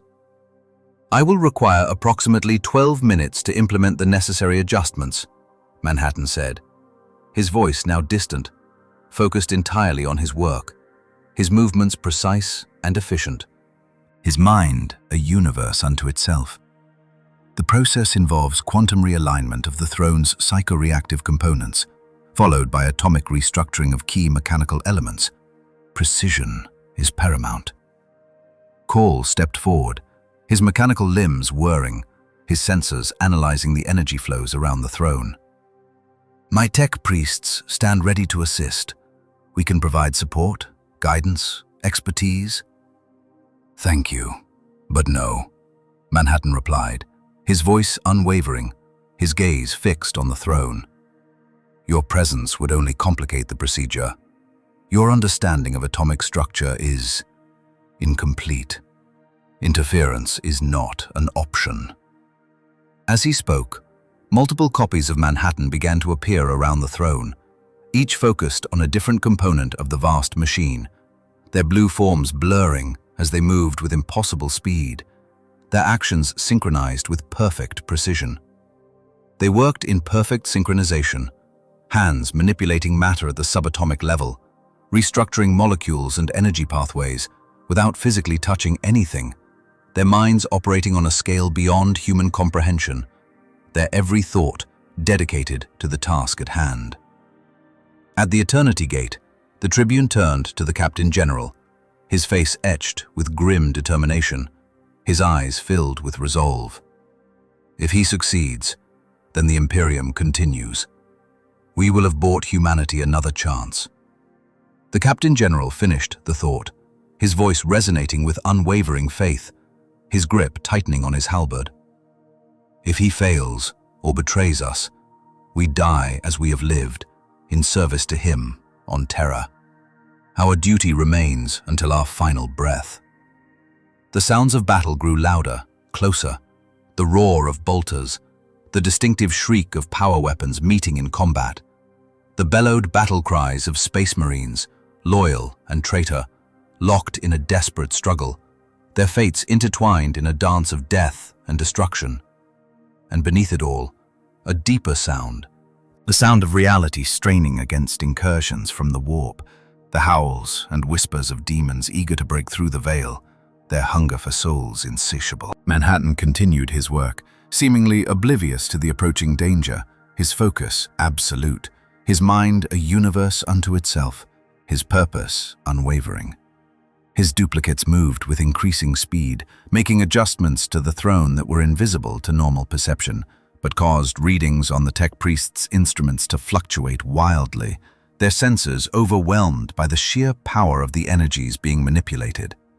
The fate of the Imperium hung in the balance, resting on the shoulders of a being who was neither human nor god, but something entirely new, something that defied categorization, something that held the potential to either save humanity or doom it to eternal darkness. Their mechanical bodies jerked and spasmed, a symphony of confusion and burgeoning wonder rippling through their ranks. Power consumption decreasing by 7.3%, one adept blurted out, his voice a hushed tremor of disbelief.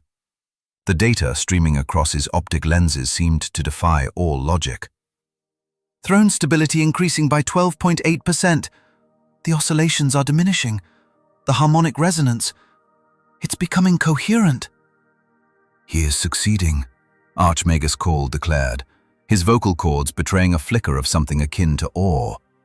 For a nanosecond, the rigid protocols of his machine spirit buckled under the sheer, impossible scale of the event unfolding before him. The patterns stabilize. The harmonics are aligning. The Emperor, he is resisting. Then, without warning, the Eternity Gate shuddered violently, convulsing under a titanic impact. The force of the blow reverberated through the cavernous throne room, rattling bone and metal alike.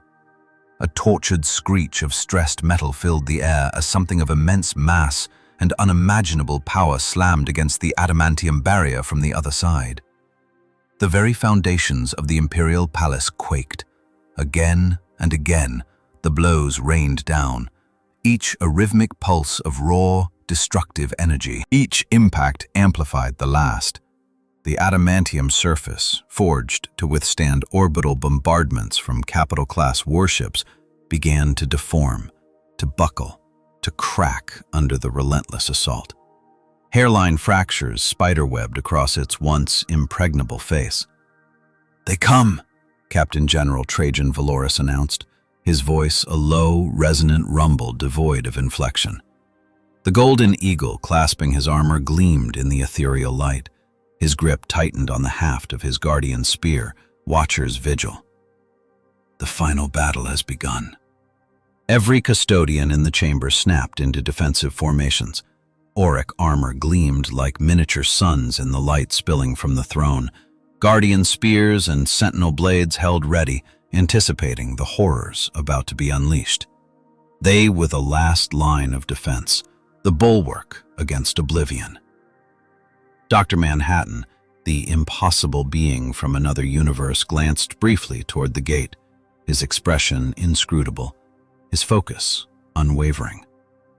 4 minutes and 37 seconds remaining, he stated, his voice an island of calm amidst the rising storm.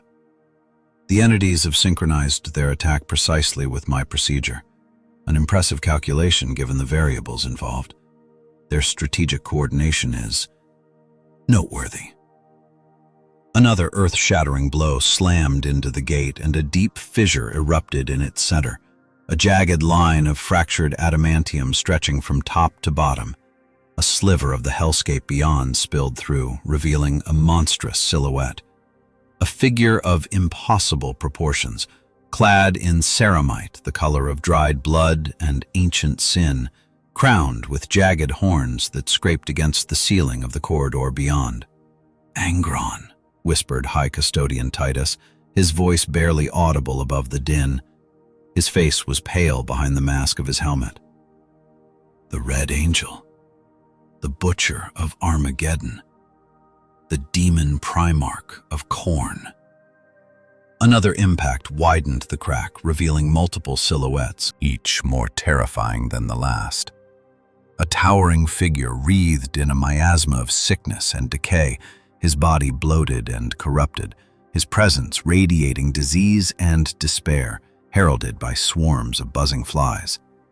Nurgle's chosen son, Mortarion. Another surrounded by an aura of shifting colors and impossible geometries, his form constantly changing, defying all attempts to comprehend his true nature, shimmering and wreathed in ever-changing shades of madness. Magnus the Red. A third, moving with sinuous, hypnotic grace, his very outline causing pain to the eyes of those who beheld it, a vision of corrupted beauty and decadent excess, a symphony of sensation amplified to a scream. Fulgrim the Phoenician. "All 4 traitor Primarchs," Tribune Historian Varro said grimly, his voice heavy with foreboding. "The Chaos Gods have sent their greatest servants, the most powerful beings in the galaxy, unleashed upon the heart of the Imperium. May the Emperor preserve us." Behind them surged their elite warriors, a tide of madness and corruption threatening to engulf the throne room. World Eaters berserkers, their armor still wet with the blood of fallen custodians, their minds utterly consumed by the bloodlust of Khorne, roaring challenges to the gilded defenders. Plague Marines, their bodies bloated and festering, surrounded by clouds of flies and decay, their presence spreading Nurgle's pestilence, weapons dripping with toxic effluence. Rubric Marines, animated dust trapped within sealed armor, their souls forever bound to Tzeentch's will, firing volleys of warp-infused bolts. Noise Marines, wielding sonic weapons that transformed sound into a weapon, their cacophony of destruction shattering minds and tearing flesh. There! Angron bellowed, his voice like tectonic plates grinding together, a roar that shook the palace to its core. The anomaly that threatens the gods! Destroy it, crush it, spill its blood upon the throne. The custodians moved to intercept, their golden forms blurring with transhuman speed, their halberds a whirlwind of death. But they were outnumbered, outmatched, facing beings who had transcended mortality and embraced the dark gifts of the Chaos Gods. Tribune Vero and Captain General Valoris headed directly for Angron and Mortarion, their halberds crackling with energy, their faces grim with determination. The rest of the Custodian Guard engaged the lesser troops, a desperate battle unfolding in the heart of the throne room, a clash between the defenders of humanity and the forces of chaos. Manhattan's duplicates completed their final adjustments and vanished, dissolving back into the original, leaving only the one standing before the throne, his blue form a beacon of calm amidst the chaos. He turned to face the invaders, his expression still one of detached interest, as if observing an experiment in a laboratory. Your gods have miscalculated, he said, his calm voice somehow cutting through the cacophony of battle, a voice that commanded attention, that silenced the madness. The procedure is complete. The optimization is finalized. The Emperor is stabilized. As if in response, the golden throne flared with renewed radiance, a surge of power washing over the chamber, banishing the shadows and filling the air with an energy both terrifying and awe-inspiring. Golden light erupted from its surface, brighter than ever before, bathing the chamber in impossible illumination, pushing back the darkness, reaffirming the Emperor's presence. The withered figure seated upon the throne remained motionless, his body still and silent. But the psychic pressure emanating from him intensified dramatically, a wave of pure will washing over the chamber, crushing the weak and empowering the strong. The effect on the Chaos forces was immediate and shocking. The lesser troops collapsed, blood pouring from eyes and ears as the Emperor's unleashed psychic might overwhelmed their corrupted minds, their bodies dissolving into puddles of gore. Even the Primarchs staggered, their demonic forms rippling as if struggling to maintain coherence in real space, their power flickering like dying embers. Impossible! Magnus roared, his single eye blazing with warp fire, his form shimmering with unstable energy. The anathema cannot be restored. The great game is not over. Not restored, Manhattan corrected, his voice unwavering. Optimized. The existing system now operates at 93% efficiency, up from 68%. A significant improvement. A recalibration of the existing parameters. Fulgrim recovered first, his serpentine lower body propelling him forward with impossible speed, his movements a blur of motion. In his hands, he held the blade, Fireblade, a weapon that had tasted the blood of countless Imperial champions, a blade imbued with the power of Slanesh, a weapon that craved sensation. Die, abomination, the demon Primarch hissed, his voice a sibilant whisper dripping with malice, as he thrust the blade directly through Manhattan's chest, aiming to sever his connection to the material realm. The blade emerged from Manhattan's back, wreathed in blue energy rather than blood, the atomic field disrupting the flow of warp energy. Manhattan looked down at it with mild curiosity, as if examining an interesting specimen under a microscope. Interesting, he murmured. Your weapon contains a psychic, a component designed to destroy souls. However, my consciousness is not structured like yours. It is not subject to the same limitations. I am not bound by the laws of your universe. The words hung in the air, devoid of malice, merely a statement of fact, as Manhattan prepared for his next act. Then, with a silent implosion, Manhattan's physical form dissolved, the blue of his being spreading outwards, like a nebula collapsing into a singularity. It wasn't disintegration, but a dispersal, a return to a more fundamental state. The blue mist flowed around Fulgrim, coiling around him like a sentient current, a torrent of atomic energy engulfing the demon Primarch in its chilling embrace. It was a baptism of raw power, a fleeting glimpse into the forces that held reality together. The mist then reformed behind Fulgrim, coalescing with impossible speed, solidifying back into Manhattan's humanoid shape. The wound inflicted by Fulgrim's blade, a gash that should have crippled or even killed a being of lesser power, had already closed, the skin seamlessly knitting itself back together. It was as if the injury had never existed, a silent testament to Manhattan's complete and utter control over his own atomic structure, a dominion that bordered on the divine. Your gods cannot comprehend my nature, Manhattan continued, his voice echoing through the throne room, devoid of any inflection, any hint of emotion. I am not subject to their laws or limitations. I am not of this universe. I exist outside their sphere of influence.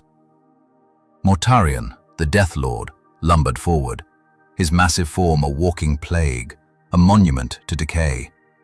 His scythe, Silence, dripped with vile concoctions, each drop a miniature ecosystem of disease and death.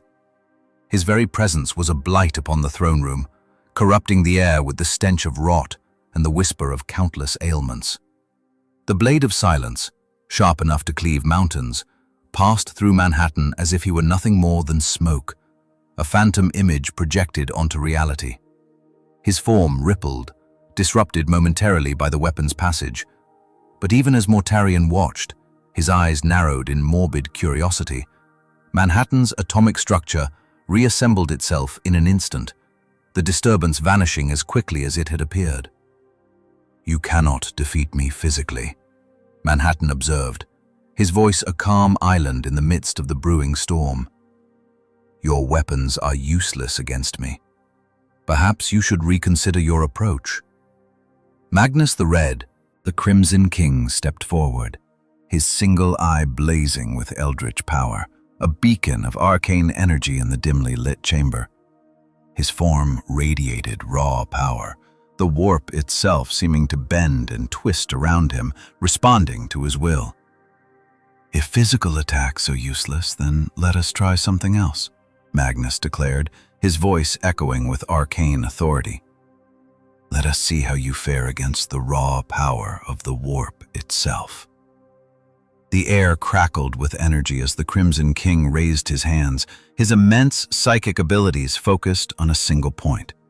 Reality itself warped and shimmered around them as he channeled pure, unadulterated warp energy directly at Manhattan, a torrent of chaos that threatened to unravel the very fabric of existence.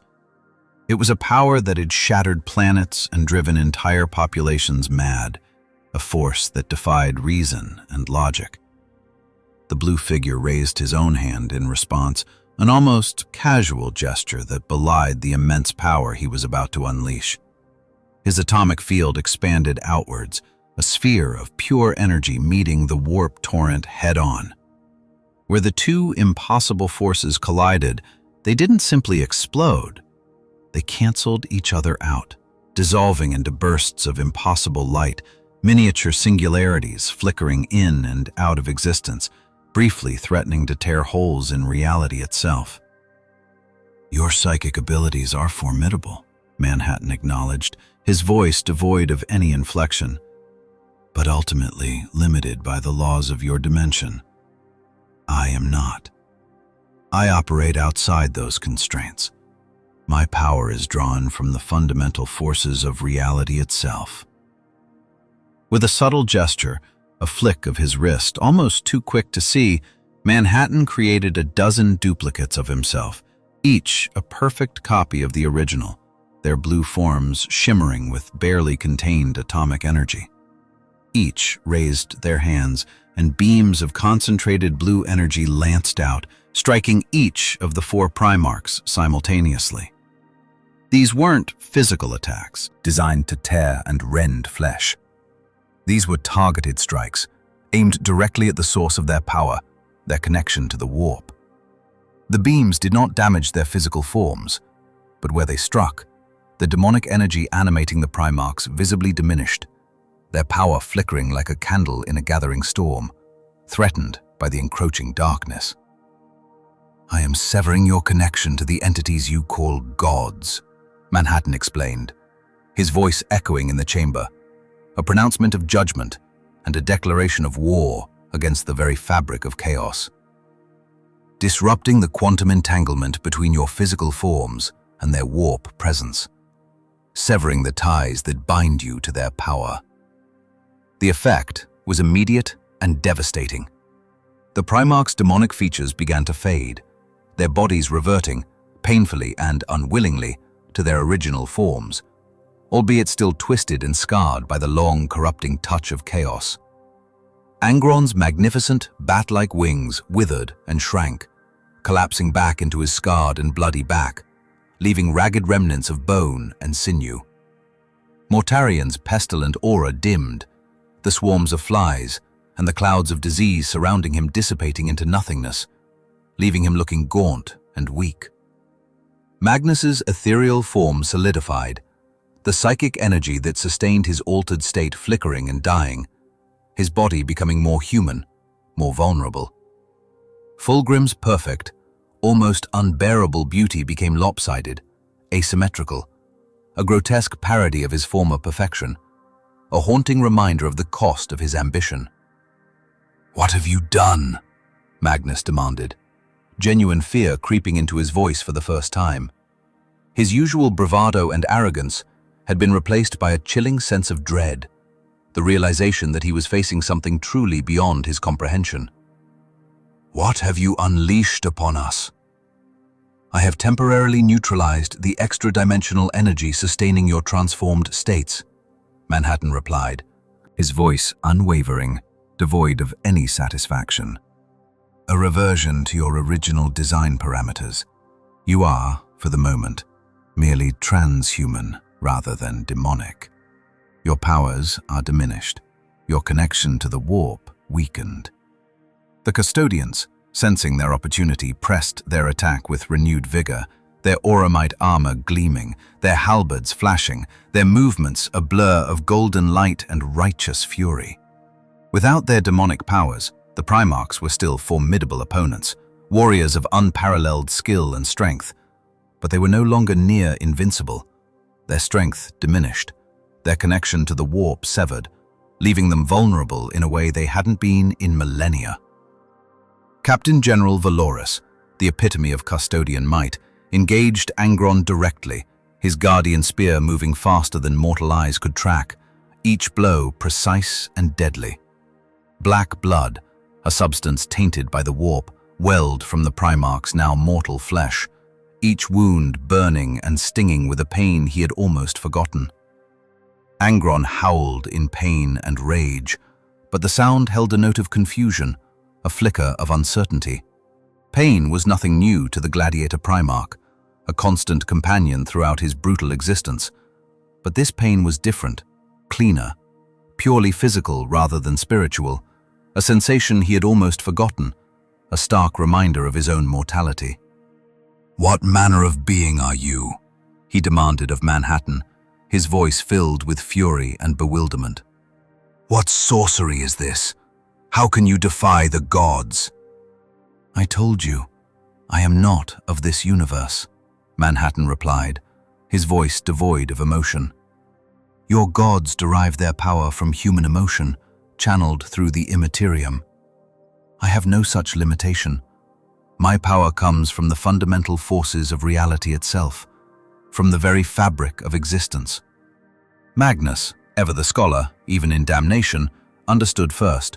His mind still sharp despite the chaos raging around him. The truth dawned on him with horrifying clarity. He exists outside the great game, the Crimson King said in horrified realization, his voice barely above a whisper. Beyond the reach of the warp, a being of pure materiality, yet with powers that mimic psychic abilities, a threat to everything we know.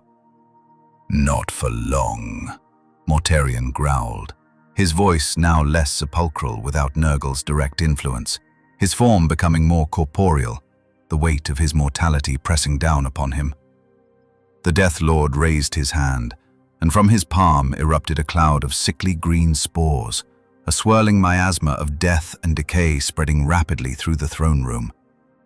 Let us see how you fare against something tangible. This wasn't a psychic attack, a battle of wills fought in the ethereal realm of the warp. This was a physical one, a biological weapon of terrible potency, a plague designed to rot and consume all living things, a testament to Mortarion's mastery of death and disease. The spores engulfed Manhattan, coating his blue form in a layer of rapidly growing mold, a carpet of decay spreading across his body, consuming him with terrifying speed. For a moment, it seemed the attack might succeed where others had failed, the biological agent exploiting a weakness in Manhattan's seemingly impenetrable defenses, finding a chink in his atomic armor. Then, with a sudden surge of power, Manhattan's body began to glow more intensely, his blue form radiating a blinding light that washed over the throne room. The spores, the mold, the entire cloud of biological horror disintegrated in an instant, broken down at the molecular level, reduced to their component atoms, rendered harmless by Manhattan's sheer power. An interesting approach, Manhattan acknowledged, his voice calm amidst the storm. But futile. I control my atomic structure completely. No biological agent can affect me. I am immune to your plagues. As the battle raged around them, a chaotic dance of death and destruction, Manhattan turned his attention back to the Golden Throne, his focus unwavering, his purpose singular. The radiance emanating from the ancient device had stabilized now, still brighter than before, but no longer fluctuating wildly. The energy flows smooth and consistent, a testament to his intervention. The optimization is complete, he announced, his voice echoing in the chamber, a pronouncement that carried the weight of untold consequences. Your Emperor's condition is stable for the foreseeable future. The immediate crisis is averted. The timeline has been extended. At that moment, a new psychic pressure filled the chamber, a force that dwarfed even the Emperor's golden radiance, a presence resonating with unimaginable power and authority. But this presence was different from the Emperor's warm, golden light. It was colder, more focused, a precise lance of pure will directed at the 4 traitor Primarchs, a psychic assault threatening to shatter their minds, to unravel their very beings. They staggered under the assault, clutching their heads in agony, their demonic forms flickering erratically as the Emperor's psychic might bore down upon them, a crushing weight that threatened to extinguish them completely. "Retreat!" Magnus commanded suddenly, his voice filled with desperation, the last vestiges of his arrogance stripped away. "We cannot win here, not now, not against both of them. The odds are stacked against us." Fulgrim hissed in frustration, his beautiful face contorted with rage at the prospect of defeat, but even he nodded in reluctant agreement. "The Blue One has disrupted our connection to the gods. Without their power, we cannot prevail against the full might of the palace defenses. The game has changed." Angron alone seemed reluctant to withdraw, his bloodlust overriding all tactical consideration, his mind lost to the unbridled rage consuming him. But even the Red Angel, blinded by fury, could see the futility of their position, the hopelessness of their cause. With Manhattan neutralizing their demonic powers and the Emperor's reinforced psychic presence bearing down upon them, victory was utterly impossible. As suddenly as they had appeared, bursting into the throne room with a fanfare of chaos and destruction, the Primarchs withdrew, their remaining forces falling back through the shattered Eternity Gate, retreating into the warp-torn realms from whence they came. The retreat was orderly, almost elegant.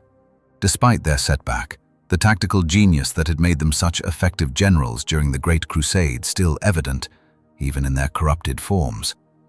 They were masters of war, even in defeat, always planning, always scheming, always preparing for the next battle. As the last of the Chaos forces disappeared, vanishing into the swirling chaos beyond the shattered gate, the chamber fell silent, save for the steady hum of the Golden Throne's machinery, now running more smoothly than it had in millennia, its energy flows stable and consistent, a beacon of hope in the encroaching darkness. The custodians regrouped, tending to their wounded with grim efficiency, their faces etched with weariness and sorrow, but their spirits unbroken. Of the 30 who had stood against the traitor forces, only 18 remained standing, a devastating casualty rate even for the Emperor's Praetorians, a testament to the power of their enemies and the sacrifices they were willing to make. Manhattan remained before the throne, gazing up at the distant figure upon it, his expression unreadable, his motives inscrutable. "Your Emperor speaks to me again," he said to no one in particular, his voice echoing softly in the chamber. "His thoughts are clearer now, more coherent. The optimization has had the expected effect. The signal is strong." Captain General Valoris approached cautiously, his golden armor dented and scorched from the battle, but his bearing unbowed, his faith unwavering. "What does the Master of Mankind say? What are his wishes?" "He expresses gratitude and curiosity about me," Manhattan replied, his gaze fixed on the distant figure upon the throne. "About my universe, about the possibilities I represent. He is intrigued by my nature, by my power, by my perspective." He paused, his white eyes reflecting the golden light of the throne, appearing almost luminous in the dimness. "He offers me sanctuary within the Imperium, a place to observe and learn, a chance to witness the unfolding of human history." "And your response?" asked Call, his mechanical body damaged but still functional, his curiosity piqued by this unprecedented turn of events. "I am inclined to accept," Manhattan replied, his voice devoid of emotion, as if discussing a purely academic matter. "For now, this universe presents unique phenomena worthy of study. The interaction between physical reality and the dimension you call the warp.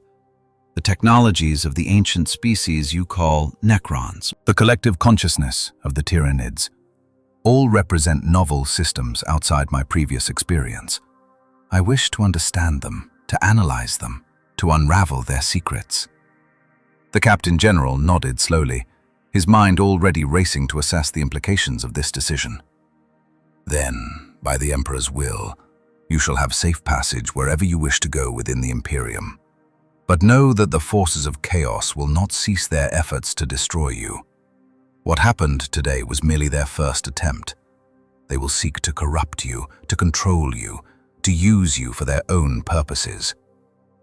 "I am aware," Manhattan replied, his voice unwavering, his mind already calculating the probabilities, anticipating the potential threats. "The entities perceive me as an existential threat. From their perspective, correctly so. My presence disrupts the equilibrium they have maintained with your Emperor for 10 millennia.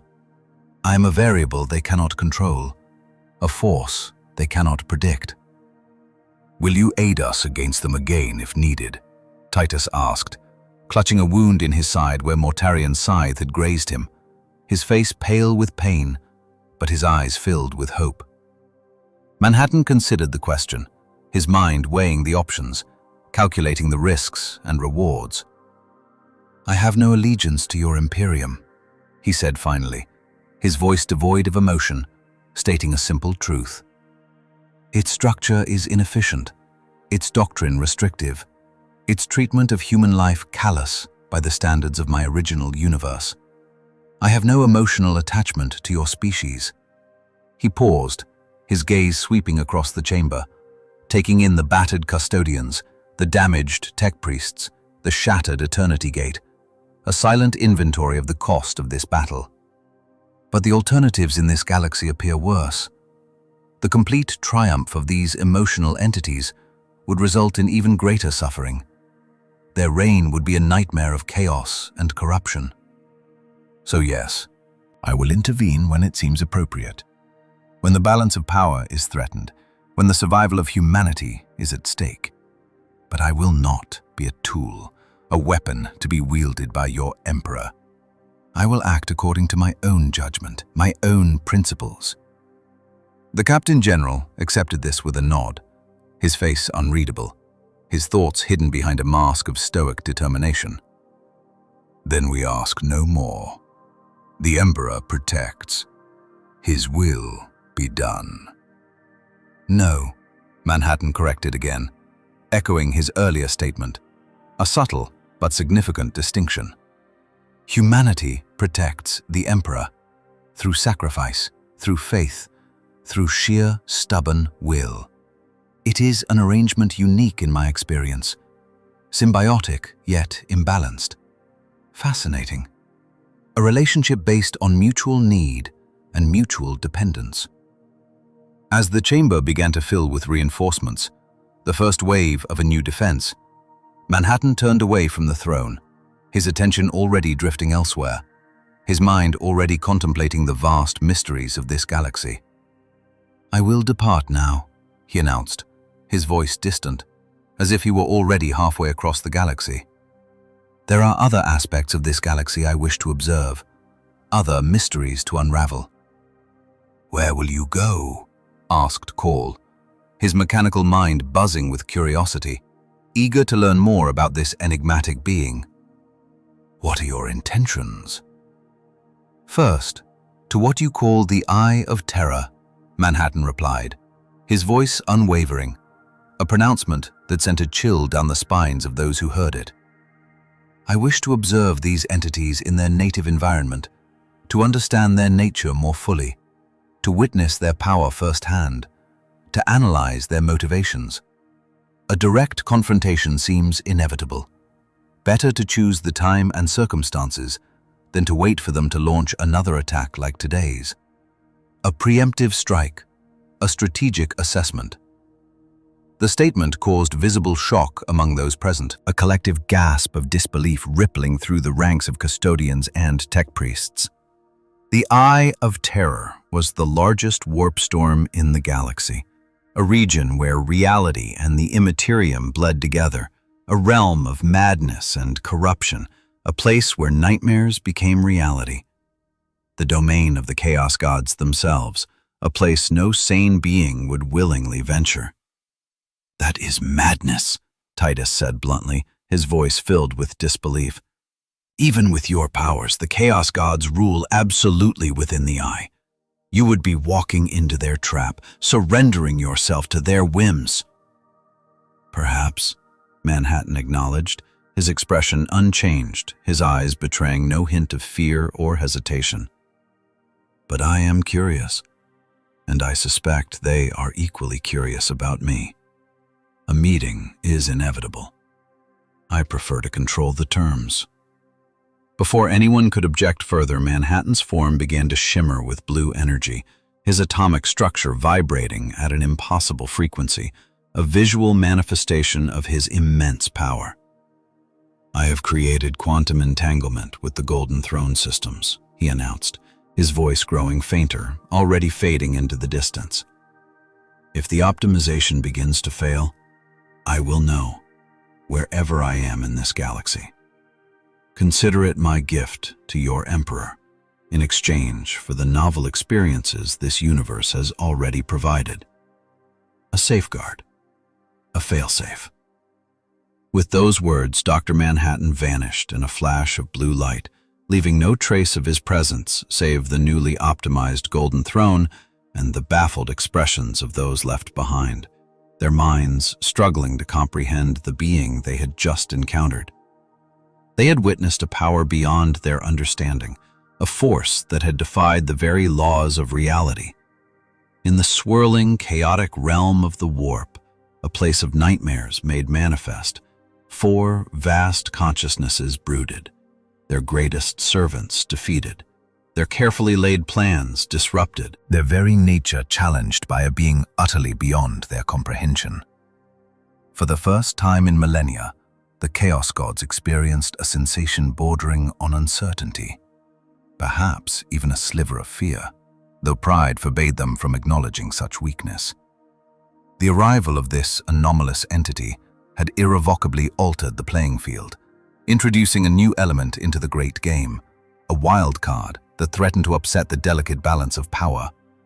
And on Terra, upon the golden throne, the Emperor of mankind stirred imperceptibly.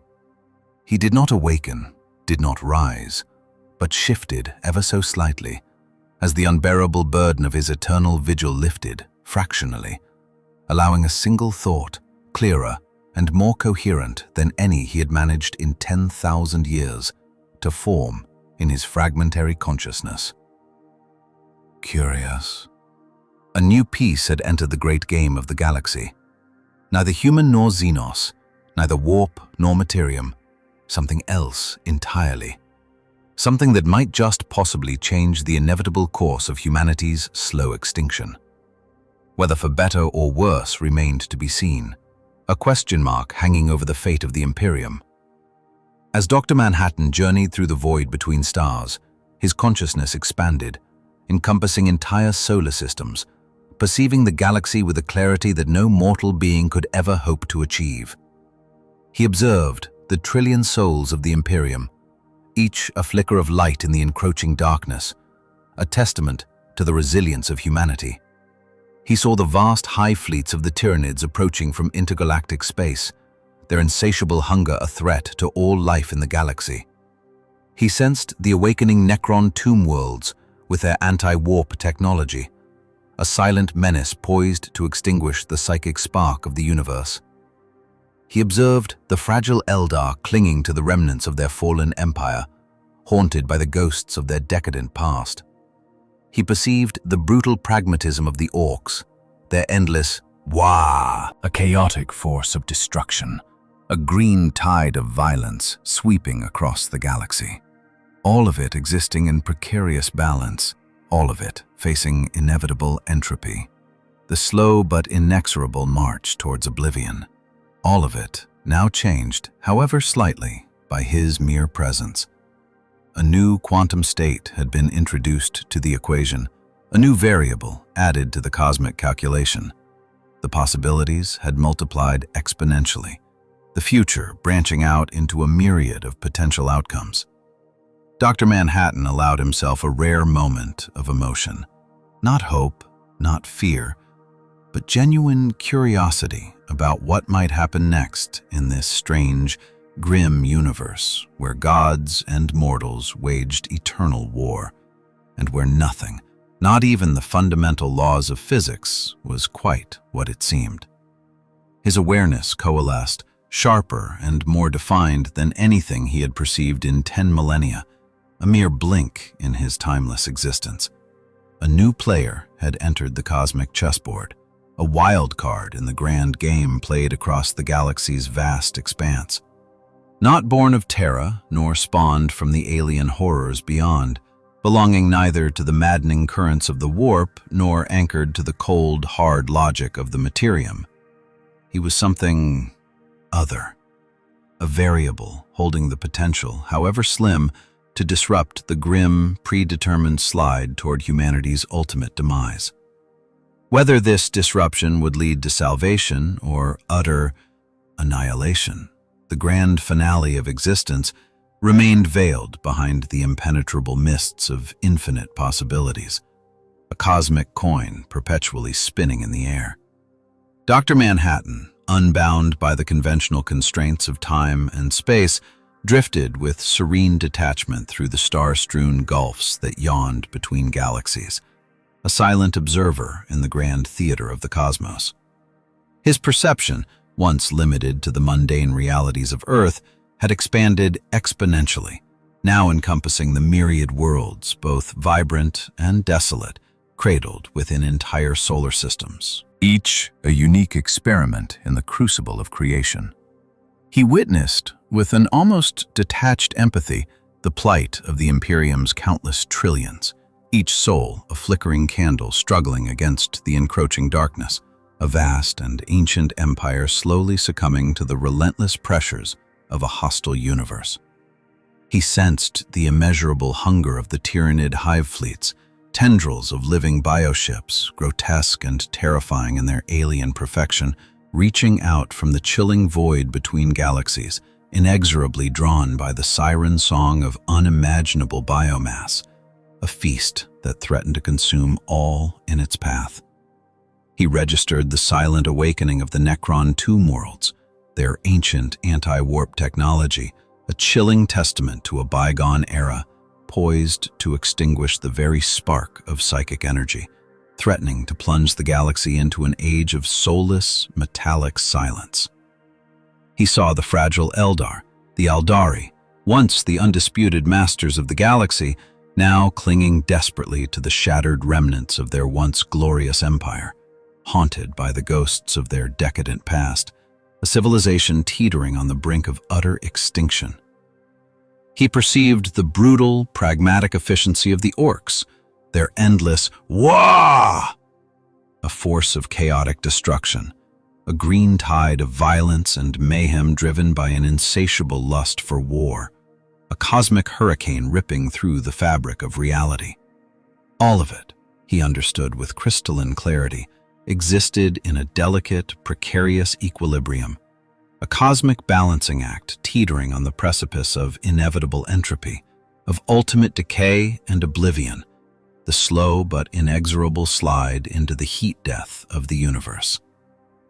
And yet, all of it, the tapestry of existence itself, was now subtly, almost imperceptibly altered by his mere presence.